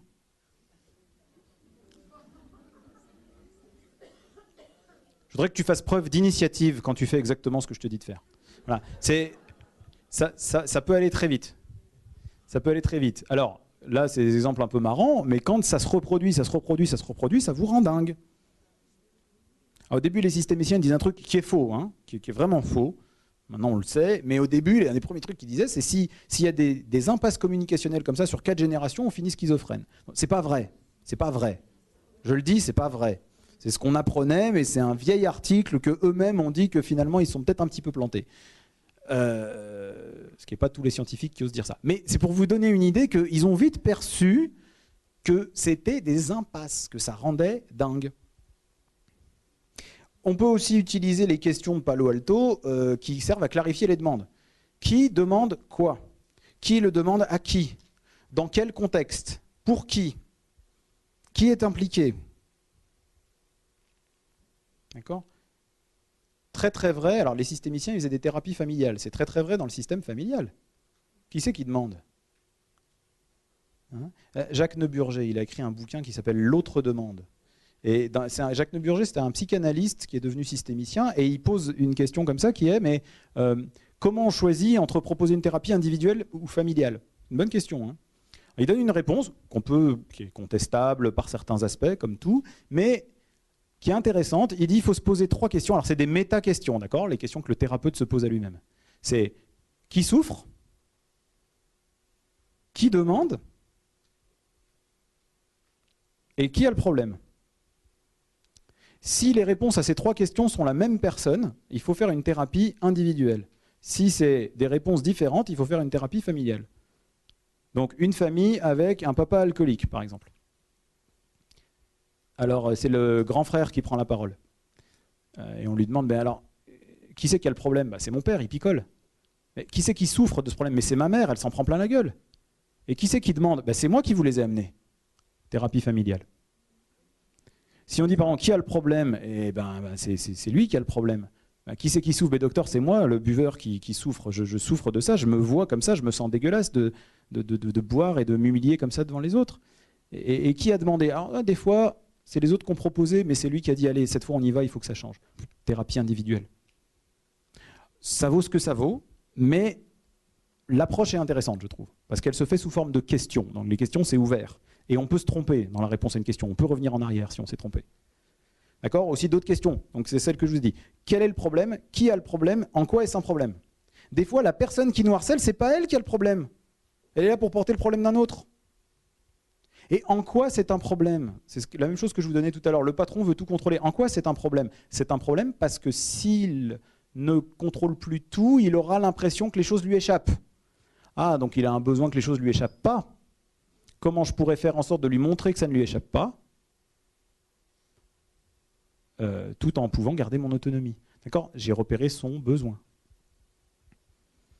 Ok? Une fois, j'avais un truc à demander à mon chef, dans le boulot où j'étais avant. J'avais un truc à demander à mon chef. Et donc, je prends rendez-vous avec lui, avec sa secrétaire. Et puis, je toque à la porte de la secrétaire. Je dis, il est là, le chef, j'avais rendez-vous avec lui, là, à 15h30. Elle me dit, ah oui, oui, hein, il est là. Mais alors, je te préviens, il est d'humeur massacrante. Moi, j'avais un truc à lui demander, en plus. Alors, je dis, bah, et j'arrive dans le bureau, il était au téléphone, en plus il répondait à un mail en même temps, il gueulait sur la personne au téléphone, et puis il dit « Assis-toi, assis-toi !» Oui, oui, d'accord, je m'assois, il raccroche « Attends, j'arrive !» Il termine son mail nerveusement, il envoie, il se tourne vers moi « Bon, qu'est-ce que tu veux ?» Je regarde et je dis « Chef, franchement, avec tout ce que vous faites, je ne sais pas comment vous faites pour vous en sortir. » Et il me dit « Ouais, c'est vrai, des fois, moi-même, je me demande comment je fais. » Bon, tu voulais me demander quelque chose? C'est-à-dire que son désir, comme ça, tac, tac, tac, allez vite, vite, qu'est-ce que tu veux? Qu'est-ce qui masquait ce désir? Il masquait un besoin que quelqu'un comprenne qu'il était vraiment débordé. Si je rentre dans quelque chose de résonance, je dis, oh là là, là là, ben en fait, chef, ce que je voulais vous demander, c'est que, en fait, j'ose pas trop vous dire, mais il se trompe. Bon, alors dis-moi! Ça aurait pu se passer comme ça. Elle a dit, alors, je ne l'ai pas dit consciemment, hein. C'est peut-être l'expérience de la thérapie, je ne sais pas, mais oula. Déjà, si je commence par reconnaître que là, il a un besoin de montrer que c'est vraiment difficile pour lui, donc je reconnais sa difficulté, du coup, il est plus sympa avec moi. Et ce jour-là, j'ai obtenu ce que je voulais. Ce qui n'a pas été le cas de tous les rendez-vous, mais celui-là, en tout cas. Je veux dire, les gens mettent les autres dans des doubles liens sans s'en rendre compte. J'ai eu un cas clinique comme ça qu'une étudiante m'a rapporté. La jeune fille va mal parce qu'elle ne supporte plus les disputes parentales. Elle voudrait partir de la maison, mais la maman lui dit « Écoute, moi je ne pourrais pas supporter que tu partes et que tu me laisses seule avec lui. Si tu pars, je vais me suicider. » La gamine, elle n'en peut plus, elle finit par se faire hospitaliser. Pendant qu'elle est hospitalisée, la maman fait une TS, une tentative de suicide. Alors, ok, il y a un double lien très très fort pour la jeune fille. Soit autonome, mais en même temps, si tu pars, je me suicide. Mais la maman est prise dans un double lien. Soit je la laisse partir. D'ailleurs, elle a eu peur parce qu'elle était entre les mains des psys. Ces gens-là pourraient peut-être lui faire basculer du côté obscur et de partir de la maison. Donc elle se sent en danger parce qu'elle-même, elle est dans un double lien. Soit je me retrouve seule parce que je ne peux plus supporter cet homme, mais en même temps, je n'ai pas envie d'être seule. Et elle est elle-même dans un truc dont elle ne peut pas se sortir. D'accord ? Mais il y a plein de communications un peu déconnantes dans les entreprises, même sans entrer dans les doubles liens. Mais par exemple, quelqu'un qui vous dit « Tiens, c'est pas idiot pour le coup ce que tu dis là. » Sous-entendu, d'habitude, c'est idiot. Et puis pour le coup, ça veut dire que tu as eu un coup de chance. Ça s'appelle un présupposé en communication. J'ai fait un présupposé. Tu n'as pas totalement tort. Ça veut dire que j'ai presque totalement tort. Bon, ben, c'est une très bonne idée. Quand tu seras au niveau, tu y repenseras. Ou même tout simplement dire « Ah oui, oui, mais… » Remplacez pour ceux qui ont des positions hiérarchiques, remplacez le mot « mais » par le mot « et ». Votre vie va changer. Les soignants, quand vous parlez aux patients, enlevez « mais », dites « et ». Si vous dites ouais, « vous pensez ça, mais…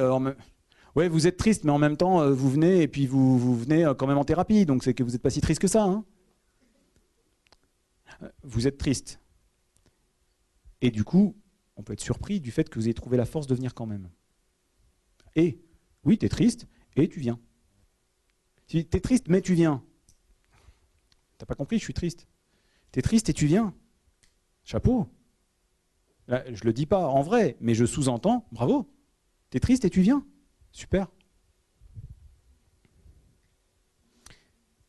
Bon, l'agressivité, alors des fois ça se corse. Sur l'agressivité, je dirais juste que il faut utiliser, il y a quelques petits outils qui sont intéressants aussi en systémie. Par exemple, dire « je » plutôt que « tu » ou « nous ». Je ressens ça. Je me sens prise au piège, plutôt que tu me mets dans un piège. Aussi éviter les généralisations sur les personnes. T'es agressif. Marche très bien dans les couples. Hein. Je pense qu'il y a un burn-out conjugal, ça existe. T'es agressif. Mais si je suis agressif, c'est que je suis le problème. Et si je suis le problème, pourquoi tu parles avec moi? Dans la réalité, ça donne pas ça. Hein. T'es agressif. Et toi, t'es chiante. Quand tu me dis ça, franchement, ça me fait mal.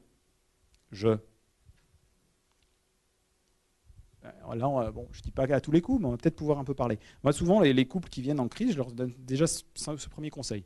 Quand vous avez un truc à reprocher à l'autre, essayez de trouver un moyen de le dire avec une phrase qui commence par « je ». Voyez si ça change quelque chose. J'ai eu une fois un couple, c'était assez drôle. Ils n'arrêtaient pas de s'engueuler, à chaque fois ça partait dans les insultes et tout, ça leur faisait très très mal. Ils ne savaient pas comment sortir de là. Donc, je leur ai dit « dites je ». Alors par exemple, vous pouvez dire je ressens de l'agressivité », par exemple, quelque chose comme ça et tout.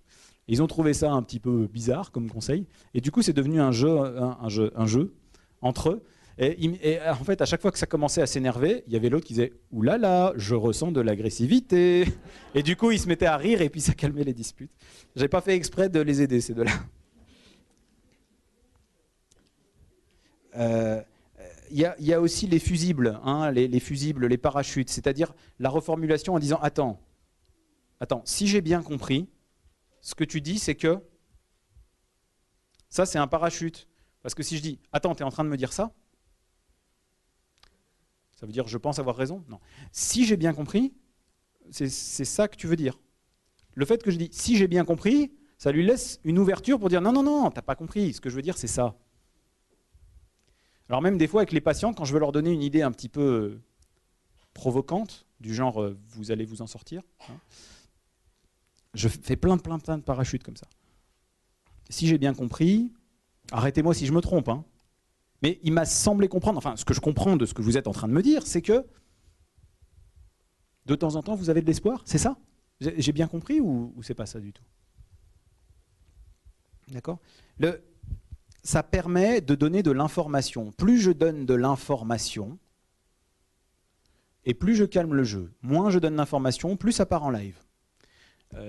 Et ça, c'est les problèmes d'incompréhension, par exemple, culturelle. Je veux dire, par exemple, si vous demandez à un oriental, au Proche-Orient, juif ou musulman, enfin, par exemple, poser la main sur la tête d'un enfant, c'est un signe de protection et de bénédiction. Pour un Chinois, poser la tête sur la main de quelqu'un, c'est un signe de mépris. Donc, un oriental croise un Chinois et lui pose la main sur la tête.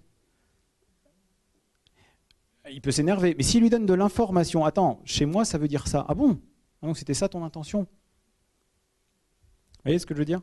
C'est pour les bouddhistes, puisqu'on parle de culture, le mal naît de l'ignorance. Celui qui fait le mal, c'est parce qu'il ignore quelque chose. Il ignore quelque chose sur l'autre. Hein, c'est une quatrième voie qui est intéressante, pour savoir d'où vient le mal. Hein. Les musulmans, on ne sait pas trop, c'est écrit, c'est le Mektoub. Les chrétiens, à un moment donné, ils se sont un petit peu débattus avec cette notion, les philosophes chrétiens. Dieu ne peut pas vraiment faire de mal, donc il doit bien y avoir un diable et des forces du mal. Ça a donné les dérives qu'on sait. Hein. Et puis, dans le judaïsme, c'est plus dans l'action. C'est-à-dire, plutôt, il y a du mal, qu'est-ce que je peux faire? Parce qu'il y a sûrement une action dans l'affaire, c'est plus juridique. Et là, c'est une quatrième voie qui est intéressante. Bon, je n'ai pas prétendu résumer les religions à ça, mais c'est quand même intéressant. Donc, dans le bouddhisme, je peux aider un ennemi. Je ne suis pas bouddhiste, hein. C'est le bouquin de Ricard que j'ai trouvé intéressant. Et je peux aider un ennemi, pas parce que j'aime l'ennemi, hein, parce que je voudrais qu'il y ait moins de souffrance. Par compassion, pas par empathie. Je ne peux pas être empathique avec un ennemi. Alors, deuxième approche, je vais aller un chouïa plus vite là parce qu'on m'avait dit de parler 1h30, j'en suis à 1h20. Je ne sais pas si je vais y arriver. Puis si vous en avez marre, il faut me dire aussi, hein, si vous préférez. L'apport narratif. Alors, les thérapies narratives qui ont été créées par un brillant thérapeute qui s'appelle Michael White, thérapeute australien, qui avait dans l'idée, très intéressante d'ailleurs, que la motivation des actes et l'intention qu'on y met sont très importants, aussi importants que l'acte eux-mêmes, parce qu'ils lui donnent une signification. Et que beaucoup de problèmes naissent d'une dissociation entre mon intention, mes valeurs, et mes actes.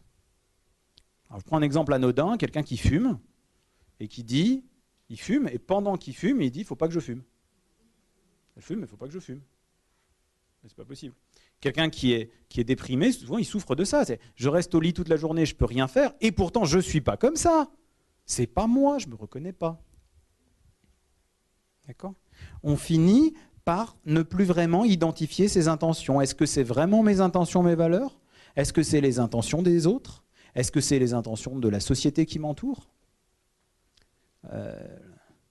Aux îles Fidji, en 1993, ils avaient fait une étude, il n'y avait pas de trouble du comportement alimentaire. La norme là-bas, c'est les femmes plutôt rondes, très rondes même. D'accord ? En 1996, il y avait des tonnes de comportements alimentaires. Les 3/4 des filles étaient au régime, 2/3 d'entre elles s'étaient déjà fait vomir, il y avait 10% d'anorexiques. Qu'est-ce qui s'est passé entre 93 et 96 ? Aux îles Fidji, on a installé la télé. Formidable. Qui a dit qu'il fallait être maigre ? Qui a dit ça ? Même les médecins, ils disent pas, ils disent vous pouvez aller jusqu'à un IMC à 25, vous prenez pas de risque. Calculez votre IMC à 25, vous verrez que vous n'êtes pas maigre, hein, loin de là. À 25, on se porte bien. Qui a dit qu'il fallait être maigre ? Donc, si c'est pas moi qui ai donné mes intentions, c'est un autre qui me les a données, mais j'ai pas repéré. J'ai fini par confondre ça avec ma propre identité. Et des fois, il y a des conflits de valeurs. Le conflit de valeurs entre les valeurs de l'entreprise et mes valeurs. Il faut être heureux. Il faut être heureux. Pour être heureux, il faut avoir un conjoint et des enfants. Il faut. C'est comme ça. Il faut être un employé modèle. Et un employé modèle, il faut qu'il soit comme ça. Il faut. En fait c'est très dépressogène, hein, cet idéal rose bonbon, là. Il faut être heureux. Ça entraîne des dépressions, ça. Il faut être heureux. Très mauvais pour la motivation. White, il dit que la norme a remplacé la loi.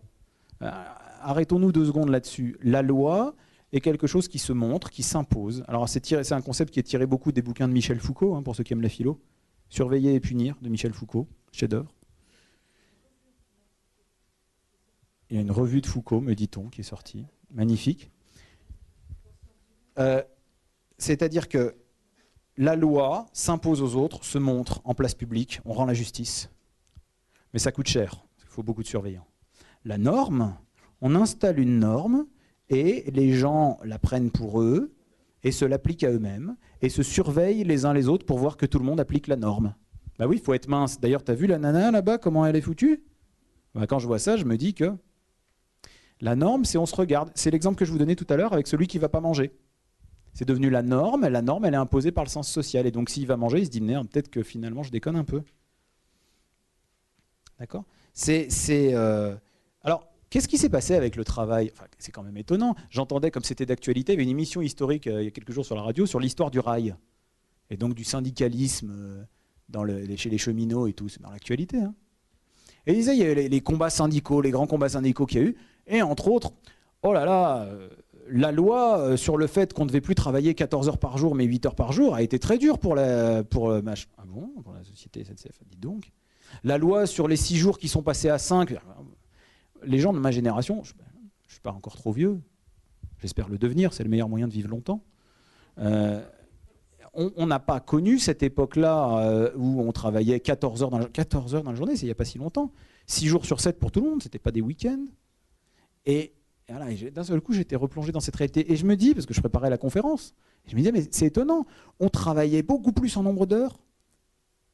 Et c'est maintenant le burn-out. Maintenant, à l'heure des RTT, à l'heure des 35 heures, à l'heure des... Qu'est-ce qui se passe ? Qu'est-ce qui se passe ?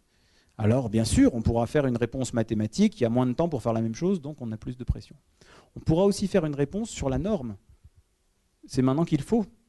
C'est maintenant, si tu restes plus longtemps, t'es mieux vu. C'est maintenant qu'il faut que tu sois. Ma voisine, qui est très sympa, m'expliquait que dans son entreprise, c'est une tradition, on ne paye pas les heures sup. Ça ne se fait pas trop de réclamer des heures sup. Il faut, on devient. D'accord ? Donc, qu'est-ce qui fait que mes valeurs sont en souffrance ? Et ça, c'est un des moyens aussi, c'est un des trucs qui nous plombe. Voilà, je reviens à mon sujet initial. C'est un truc qui nous plombe. J'ai un conflit de valeurs. Mes valeurs sont plus en accord avec mes actions. Et si je ne retrouve pas mes valeurs, ben là, je peux me perdre. Dernière chose, c'est la résonance. La résonance, c'est je ressens la même chose. Alors, ça peut être avec les patients, bien sûr. Je ressens la même chose que mon... Alors, les psychanalystes appellent ça le contre-transfert, c'est la même chose. Hein. Je ressens, je mets à ressentir un truc par rapport au patient. Souvent, je ressens même la même chose que lui, quand je raisonne. Ta, ta, ta, ta, ta. Alors, ça peut arriver aussi avec les collègues. Il s'énerve, je m'énerve aussi. Il est triste, je me sens pas bien, je raisonne. Qu'est-ce qui se passe quand on est en relation avec un patient, par exemple, et qu'on se met à raisonner, d'accord ? Alors, il y a une explication explicative, j'ai envie de dire, c'est que j'ai déjà ressenti sûrement la même chose, j'ai déjà fait face au même conflit, et je me retrouve replongé dans la situation. Puis il y a une explication un peu plus fonctionnelle que j'aime bien, et qui passe. Pourquoi je dis qu'elle est fonctionnelle ? Parce qu'elle amène à trouver une solution. C'est parce que lui, il ne sait pas faire autrement. C'est parce qu'il est pris dans un monde où on ne peut pas faire autrement que ça. Il est dans un monde où il y a ceux qui dominent et ceux qui sont dominés. Alors il ne sait pas exprimer les relations autrement. Et je vais encore y répondre par la métacommunication, c'est-à-dire qu'on peut le nommer indirectement. Ça, je parle plus pour le travail avec les patients. Je me sens pris en otage. Au lieu de lui dire vous me prenez en otage, je vais lui dire est-ce que ça vous est déjà arrivé de vous sentir pris en otage dans votre vie ? Ça paraît tout bête, hein, mais c'est un outil extraordinaire. C'est tout simple. Hein. On essaie de se regarder comment on est là en ce moment. Ah, là, je me sens manipulé. Je me sens manipulé par le patient. Et bien, poser la question. Ça lui paraîtra même pas sortir de nulle part parce que souvent ça résonne avec son histoire. Ça vous est déjà arrivé de vous sentir manipulé par d'autres dans votre vie ? Et à dire ah oui, mais vous savez d'ailleurs, mon père était un grand manipulateur. Ah bon ? Parlez-moi de ça. Et la pression retombe. La pression retombe. D'accord ? Et ça peut, dans les collègues d'entreprise, avoir l'air de passer pour une demande de conseil. Ça t'est déjà arrivé de te sentir débordé C'est reprendre sa position. C'est déjà arrivé d'être victime de chantage ? Et ça t'allait, t'étais OK avec ça ? T'as pu t'en contenter, t'y faire, t'as pu t'y adapter ? Bon, qu'est-ce qui fait que t'as pas pu t'y adapter ? Comment ça se fait que t'étais pas d'accord ? Ah bah parce que moi je pense qu'il faut que chacun soit respecté dans la vie. Ah bon ? Rien qu'avoir ce dialogue-là, des fois ça peut calmer des choses. Bon. La position décentrée et influente face au patient. Hein. Alors on peut être centré ou décentré. On peut être influent ou non influent. Faire un tableau à double entrée. Si vous êtes décentré, ça veut dire que vous êtes décentré, ça vous intéresse moins, et non influent. Alors, potentiellement, vous vous désinvestissez de votre boulot. Si vous êtes centré, mais non influent, potentiellement, c'est décourageant. Vous êtes impliqué, mais ça ne marche pas. Et si vous êtes centré et influent, vous êtes très impliqué, potentiellement, c'est épuisant. Sans vous, le patient ne peut plus rien faire. Si vous êtes décentré, vous n'êtes pas concerné de façon personnelle par ce qui se passe, mais quand même influent, potentiellement c'est vivifiant. Parole. Vous avez une influence, mais en même temps, vous n'êtes pas en train de dire que tout dépend de vous et que vous prenez tout en pleine poire. Vous êtes influent parce que vous voulez que le patient change. Vous ne voulez pas changer vous. C'est le patient qui doit changer. C'est le paradoxe du soignant quand il parle de psychologie. Dans tous les autres domaines, il faut qu'il fasse quelque chose à son patient. Quand on est du côté psychologique, du côté de la relation, de l'anxiété, c'est le patient qu'il faut qu'il fasse quelque chose. Alors, du coup, je vais parler un petit chouïa d'hypnose pour finir. Et pour vous dire que l'hypnose, c'est se mettre dans cette disposition d'esprit où on peut s'ouvrir au changement. Je ne vais pas entrer trop dans les détails, je détaillerai un peu plus s'il y a des questions. Et être disponible au changement, c'est se retrouver en sécurité. D'abord être sécurisé pour trouver un espace dans lequel on peut procéder à un changement. C'est surtout ça, sécuriser l'espace. On parle parfois, ce sera ma dernière notion avant la conclusion, promis, on parle parfois de dissociation quand on parle d'hypnose. Et l'hypnose serait un état dissociatif, c'est-à-dire vous êtes là et en même temps vous êtes ailleurs en train de faire quelque chose. Particulièrement flagrant pour l'anesthésie. Hein. Vous êtes là, en même temps vous êtes ailleurs et puis on peut vous opérer pendant que vous êtes en train de faire un voyage. Dissociation hypnotique. Mais il existe une dissociation qu'on vit nous. Par exemple, j'ai un travail difficile, je prends ma voiture, j'ai une demi-heure de route, et pendant ma demi-heure de route, je suis en train de conduire, mais en même temps, je suis ailleurs. Je me dissocie pour résoudre mon problème, puis j'arrive chez moi, je me réassocie, ça va mieux. Je me dissocie, je me réassocie, vous comprenez ? Et il peut y avoir une dissociation qui peut même être, je dirais, pathologique. Vous êtes coincé, vous êtes dans une maladie hypnotique, d'accord ? Vous êtes dissocié. Par exemple, je suis dissocié de ma réalité parce que j'ai une douleur chronique dans mon bras, je ne pense plus qu'à mon bras. Je suis dissocié de la réalité, je suis là-dedans. tout le temps. Je suis coincé dans cette dissociation. D'accord ? Je vous ai parlé un peu de dissociation des actions et des intentions. Je suis dissocié entre ce que je veux et ce qui arrive. Il se passe quelque chose, mais je ne le veux pas. Le deuil pathologique. J'ai perdu quelqu'un, mais je ne veux pas. Il n'est plus là, mais je ne veux pas. Et je refuse qu'il soit parti. Au moment où je vais me dissocier, je vais accepter qu'il soit parti, accepter que ça me fait souffrir. Puis au moment où je vais me réassocier, je vais dire, ah, ok, maintenant que j'ai accepté qu'il est parti, qu'est-ce que je peux faire pour faire toujours vivre sa présence, par exemple ? Le fumeur, par exemple, il est dissocié de son corps. Ses poumons souffrent, mais lui, il ne le sent plus. Il tousse, il ne se rend même pas compte. En hypnose, on va accompagner cette dissociation. Ressentez vos poumons d'un côté. Qu'est-ce qu'ils ont vos poumons ? Ils souffrent. Ouais. Ressentez ce que dit votre esprit. Mon esprit dit que j'ai besoin de cigarettes. Et pourquoi il cherche ses cigarettes ? Parce qu'il a besoin d'être apaisé. Je vais remettre les choses ensemble. Tiens, j'ai les besoins de mon corps qui souffrent. Puis j'ai un besoin d'apaisement que je peux peut-être trouver autrement. Et on sort de l'hypnose avec une plus grande motivation. Le truc, c'est qu'on fait de l'hypnose naturellement. Il y a un chercheur américain qui s'appelle Rossi qui a montré qu'on a des cycles dans la journée d'1h30, 2 heures, comme ça. Pendant 1h30, on est plutôt associé, on est là, on est présent. Et toutes les 1h30, 2 heures, on passe par 10-20 minutes où on se détache un petit peu. On se dissocie. Notre corps a besoin de se dissocier pour remettre les idées en place. Et puis on se réassocie. Si vous ne respectez pas ce temps de dissociation, si vous n'entendez pas le message de votre corps qui a besoin de recharger les batteries, vous vous dissociez corps-esprit. Votre tête essaye de se dire « Non, attends, lâche pas, reste là ». Votre tête essaie de prendre le contrôle sur votre corps, vous en oubliez votre corps. Exemple typique, hein, vous êtes en réunion professionnelle, on parle du burn-out, vous êtes en réunion professionnelle. Et d'un seul coup, ça se passe mal. Vous sentez qu'on vous a caché quelque chose. Alors votre corps est là, vous êtes toujours là dans la réunion, mais votre tête, pourquoi il me regarde comme ça celui-là ? Putain, mais ils ont décidé ça sans moi. Mais pourquoi personne ne me parle jamais de ce qui se passe ici dans cette entreprise ? Mais j'en ai vraiment marre, un jour je vais me barrer. Vous êtes dissocié corps-esprit. Et il proposait aussi les 20-minute rest, le repos de 20 minutes. Il propose que toutes les heures et demie, on prenne entre 5 et 20 minutes pour soi. Il faut savoir se poser. 5 minutes. 5 minutes, rien faire. Alors le mieux, c'est quand on sait faire un peu d'auto-hypnose. 5 minutes d'auto-hypnose toutes les heures et demie, et on repart. Et si on ne le fait pas, si on ne prend pas ces petits moments de pause, alors il y en a qui le font autrement. Ils sortent, manger une pomme, je sais pas quoi, fumer une clope, pourquoi pas. Si on ne le fait pas trop à la mode dissociative, hein, si on fume et qu'on est d'accord pour fumer, il n'y a pas de problème. Hein. Je ne suis pas pneumologue. Les pneumologues vont me tuer s'ils m'entendent. Si on refuse ça, on prend un vrai risque de dissociation corps-esprit. Donc, pensez à vous, on ne parle jamais assez des salles de pause. Hein. Il y a des fois, il n'y a pas assez de salles de pause dans les services où on burn-out, où elles sont trop loin. D'accord ? Donc, il faut analyser le poste de travail plus que la dépression quand on reçoit un patient en burn-out. Il faut vraiment parler du travail et des conditions de travail. Il faut parler du problème de la reconnaissance. On est très très fort dans les entreprises pour savoir où sont les problèmes des employés, mais leur qualité et la reconnaissance qu'on peut leur apporter, ça coûte rien et ça rapporte beaucoup. C'est pas tellement vrai qu'on ne sait pas y faire avec le burn-out. Il y a des mesures qui marchent très bien. Vous savez, les mesures qui marchent très bien, c'est quoi ? C'est la détection des personnes en difficulté et la prévention.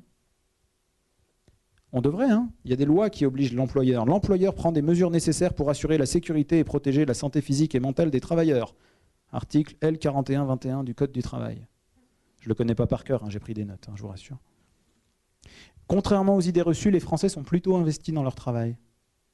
D'accord ? Le besoin, c'est vraiment une question de reconnaître la qualité et pas juste reconnaître la souffrance au travail. Vous voyez, il y a une journée mondiale de la souffrance au travail qui est devenue une journée mondiale de la qualité de vie au travail. Bravo les mecs, là ils ont compris quelque chose. Bon, l'hypnose, j'en ai un petit peu parlé.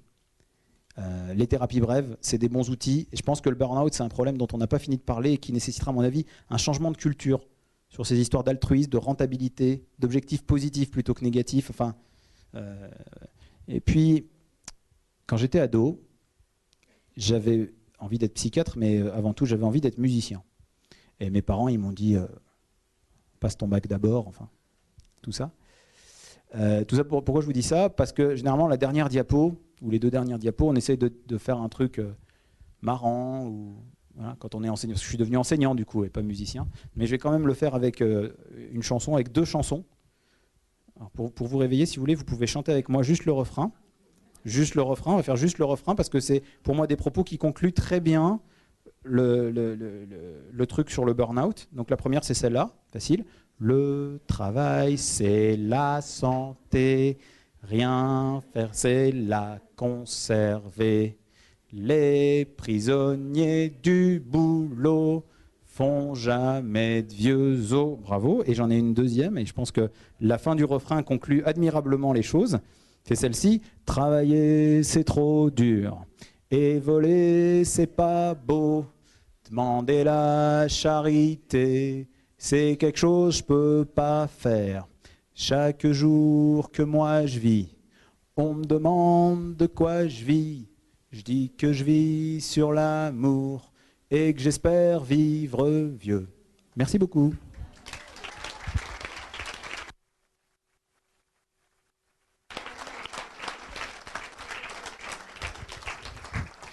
J'en profite juste pour expliquer le dernier écran. Ce sera ma seule page de pub. Je ne fais pas de pub pour mes instituts de formation parce que c'est pour ceux que ça intéresse et qu'il n'y a pas que des soignants dans la salle et qu'il y a déjà beaucoup d'inscrits. Donc ça, il n'y en a pas besoin. Par contre, je fais de la pub pour cet événement qu'on organise qui va être à Metz. C'est pas très loin, Metz. Dans une salle de cinéma, il y a un documentaire exceptionnel qui a été fait sur la vie de Milton Erickson, qui a beaucoup révolutionné l'hypnose moderne et qui a une vie stupéfiante. Et il y a un très beau documentaire qui a été fait dessus et qu'on va diffuser en version sous-titrée parce qu'elle n'existe pas à la vente, la version sous-titrée, dans une vraie salle de cinéma. C'est la première fois en France qu'il y a ce film qui est fait dans une salle de ciné réelle au prix d'une place de ciné. Au Caméo Ariel à Metz le 15 septembre à 20h15. Voilà. Fin de la page de pub. Je suis ouvert aux questions et je vous remercie.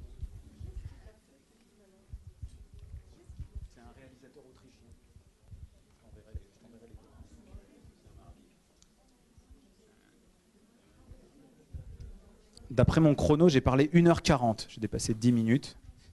Comme on a commencé un peu en retard, il est déjà presque 21h. Mais si vous avez des questions, je veux bien vous répondre. Voilà. Il n'y a pas de questions ? Ah, j'ai dû me planter quelque part alors.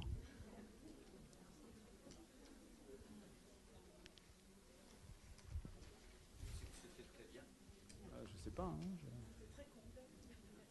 Bon, bah en tout cas, je suis à la disposition de ceux qui voudront poser des questions à la fin. Ah, il y a une question, Victoire. Ah, peut-être que ça va lancer la série des questions. J'ai fait un burn-out avec une épaule gelée. Ouais. Et je suis assez surprise que dans le corps médical, il n'y a pas de personne en fait qui sait gérer ça. Parce que je suis tombée sur des kinés qui ont fait des...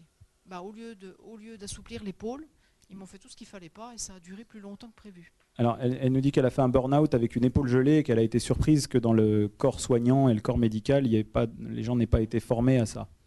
Je ne sais pas quoi vous répondre. Je déplore le fait qu'on ne soit pas assez formé à ça, qu'on confonde aussi certains syndromes. Par exemple, je parlais le burn-out comme un épuisement au travail, dont un des signes au début, clairement, est une amélioration pendant les périodes de vacances ou de week-end. Et c'est important, parce que quelqu'un qui me dit j'ai un burn-out, mais vous savez, à la maison ça va pas non plus, puis le week-end je récupère pas, et puis les vacances c'était l'horreur parce qu'avec ma femme, machin, c'est autre chose qu'un burn-out. Puis un burn-out, c'est quelqu'un qui est très investi, c'est pas quelqu'un qui... Parce qu'il y en a aussi, des gens qui abusent des arrêts de travail et tout. Et ça, c'est des distinctions qu'on connaît mal. Et voilà. En ce qui concerne ce que vous disiez sur la question de l'épaule gelée, je ne suis pas kiné, hein, et je ne suis pas un spécialiste de ça. Mais en tout cas, la douleur chronique, tous ces syndromes douloureux ou fonctionnels qu'on connaît assez mal, c'est la tâche aveugle de la médecine. Il y a des tas de choses qu'on ne sait pas, qu'on ne sait pas bien diagnostiquer.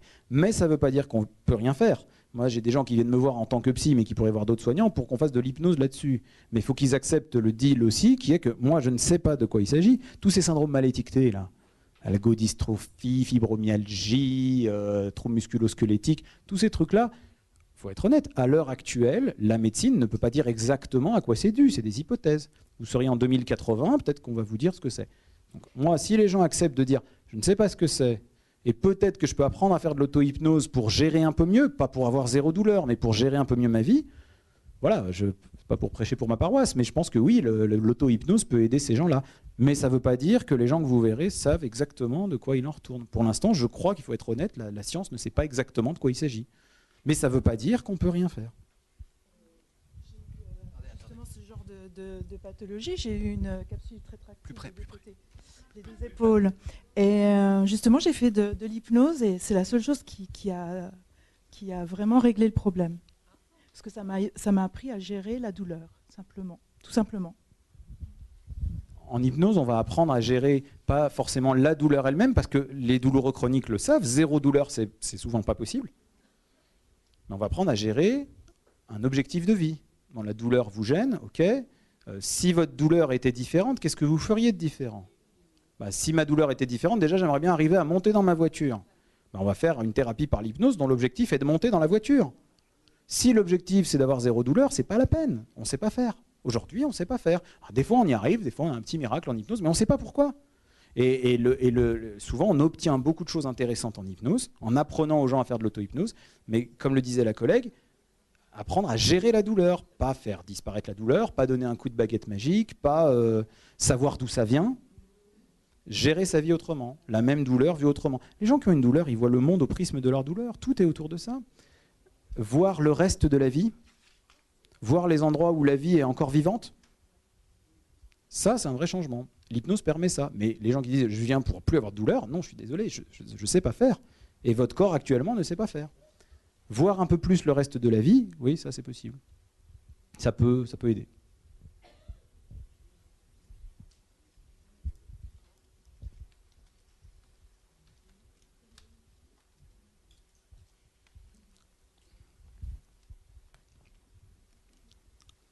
Pas d'autres questions? Bon. Bien. Ah, si, une petite question. Oui. Oui, vous avez beaucoup parlé d'auto-hypnose, mais qu'est-ce qui est important dans l'auto-hypnose? Que faut-il faire pour être sur la voie de l'auto-hypnose? Il faut apprendre l'hypnose avec quelqu'un qui en pratique. Non, mais c'est vrai. Je pense que l'hypnose, c'est un des apports d'Erickson. La thérapie n'est pas une connaissance, la thérapie est une expérience, c'est quelque chose qu'on vit. L'auto-hypnose, c'est un moyen de reproduire un petit peu exprès ces états de dissociation, réassociation qui nous remettent en place. On peut l'apprendre avec des livres, mais je pense que c'est beaucoup plus efficace de l'apprendre avec quelqu'un qui sait en pratiquer. Et il faut que ce soit un soignant. Oui, je fais le dernier rappel légal là-dessus aussi. Alors, légal, justement, c'est pas légal. Le titre hypnothérapeute n'est pas un titre protégé. Et il y a des gens qui enseignent l'hypnose à d'autres, qui ne sont pas forcément des soignants au départ, et qui s'improvisent thérapeutes en hypnose. Ils ont le droit de l'écrire sur leur plaque parce que ce n'est pas un titre protégé. Et c'est un vrai problème. Donc moi, mon institut, par exemple, comme d'autres, il y a une confédération francophone d'hypnose, et à ne pas confondre avec la fédération francophone d'hypnose, qui sont justement ceux qui pensent que l'hypnose, bien qu'étant un outil de soin, pourrait être donné à des non-soignants. Moi, ça me gêne. Est-ce qu'on ferait une école de chirurgie pour n'importe qui? Enfin, voilà. Donc, pour moi, l'hypnose, c'est un outil de soin. Donc, je ne forme que des soignants. Et ces soignants peuvent apprendre à leurs patients l'auto-hypnose. Mais il faut, si vous allez voir un hypnothérapeute, faites attention à ce que ce soit un soignant. Voilà. Alors, bientôt, sur le site de l'Institut Utile, on va essayer de faire un annuaire des praticiens qui ont été formés chez nous. Dans l'attente, on peut éventuellement, il y a un mail, on peut éventuellement écrire un mail et on peut vous donner une ou deux adresses de praticiens sur Nancy et région qui sont formés. Voilà, si vous cherchez quelqu'un pour faire de l'hypnose. Mais je vous recommande en tout cas de voir un soignant, pas quelqu'un qui est juste thérapeute, quoi. Quelqu'un qui a un diplôme de médecin, de psychologue, de kiné, d'infirmière, quelqu'un qui a un diplôme de soignant. Voilà. Et c'est le meilleur moyen d'apprendre l'auto-hypnose, c'est de l'apprendre en hypnose tout court.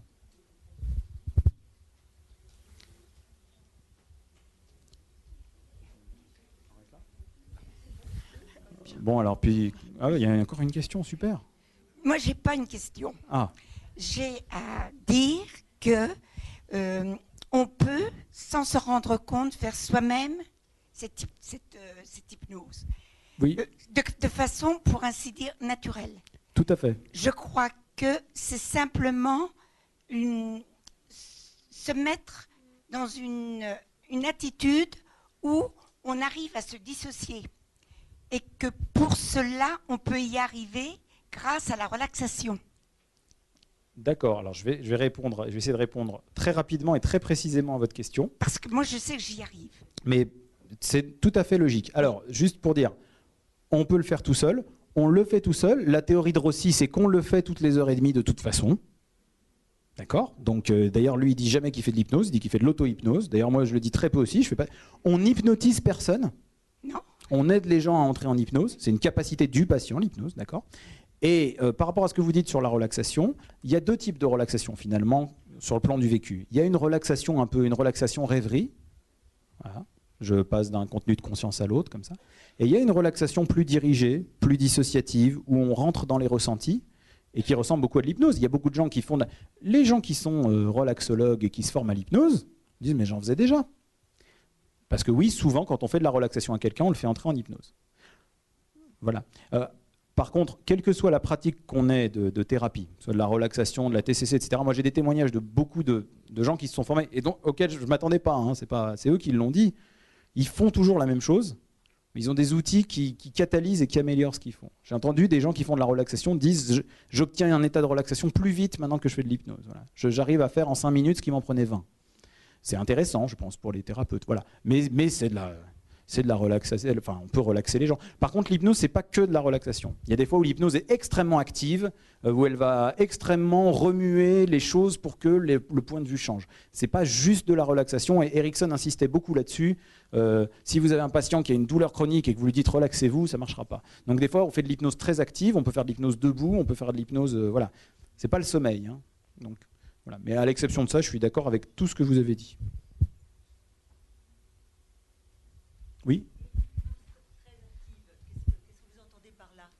Alors, qu'est-ce que j'entends par l'hypnose très active? C'est-à-dire qu'effectivement, il y a des fois, souvent, on va chercher de la relaxation au bout du compte. Par exemple, je suis très anxieux, je voudrais arriver à me relaxer un peu pour pouvoir m'endormir. Donc oui, je vais faire de l'hypno-relaxation. Je vais subir un soin douloureux et puis je voudrais que ça se passe dans des bonnes conditions. Je vais chercher l'hypno-relaxation, je vais chercher à être relâché, détendu. Nos amis les urgentistes qui viennent se former avec nous, ils sont très clairs là-dessus. Ils font une ponction lombaire, ils veulent que la personne ne bouge pas et soit détendue.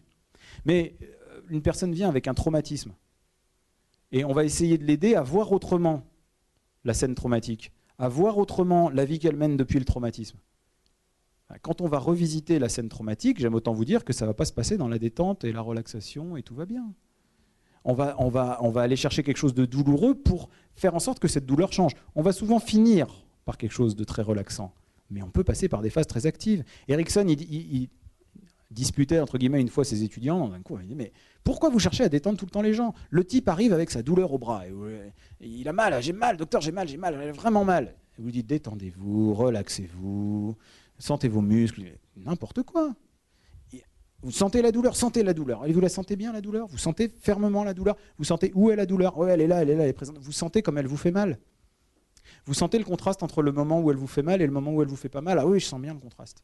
Vous sentez les limites de la douleur, les endroits où elle vous fait très très très mal, et les endroits où elle vous fait pas mal.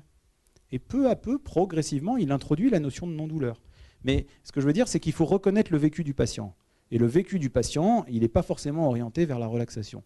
Le vécu du patient, des fois, il est hypertonique. Il faut le rejoindre là où il est avant de l'emmener ailleurs. C'est se synchroniser avant de changer. Accepter, puis changer. Toujours. Donc voilà. Quelqu'un qui est anxieux juste avec un problème d'anxiété, par exemple, je me dis, c'est quelqu'un qui sait être détendu, mais il y a certains moments où il ne sait plus qu'il le sait. Donc je vais l'aider à retrouver cette compétence, mais il a cette compétence, je vais juste l'aider à la retrouver. Donc on va chercher la relaxation. Je vais dire, vous vous rappelez d'un moment où vous étiez détendu? Ok. Est-ce qu'on peut y aller en hypnose? Ok, on y va en hypnose. Est-ce que vous pouvez demander à votre corps de mémoriser la façon dont il s'y prend pour être détendu? Et là, il va retrouver une compétence qui est naturelle. Donc, je vais faire vraiment de la pure hypno-relaxation. Mais la plupart du temps, ça va être un problème plus compliqué que ça. Et je vais voir le problème et voir comment on peut agir dessus. Et ça va être un peu plus actif. Voilà. Je ne sais pas si ça répond à votre question, mais...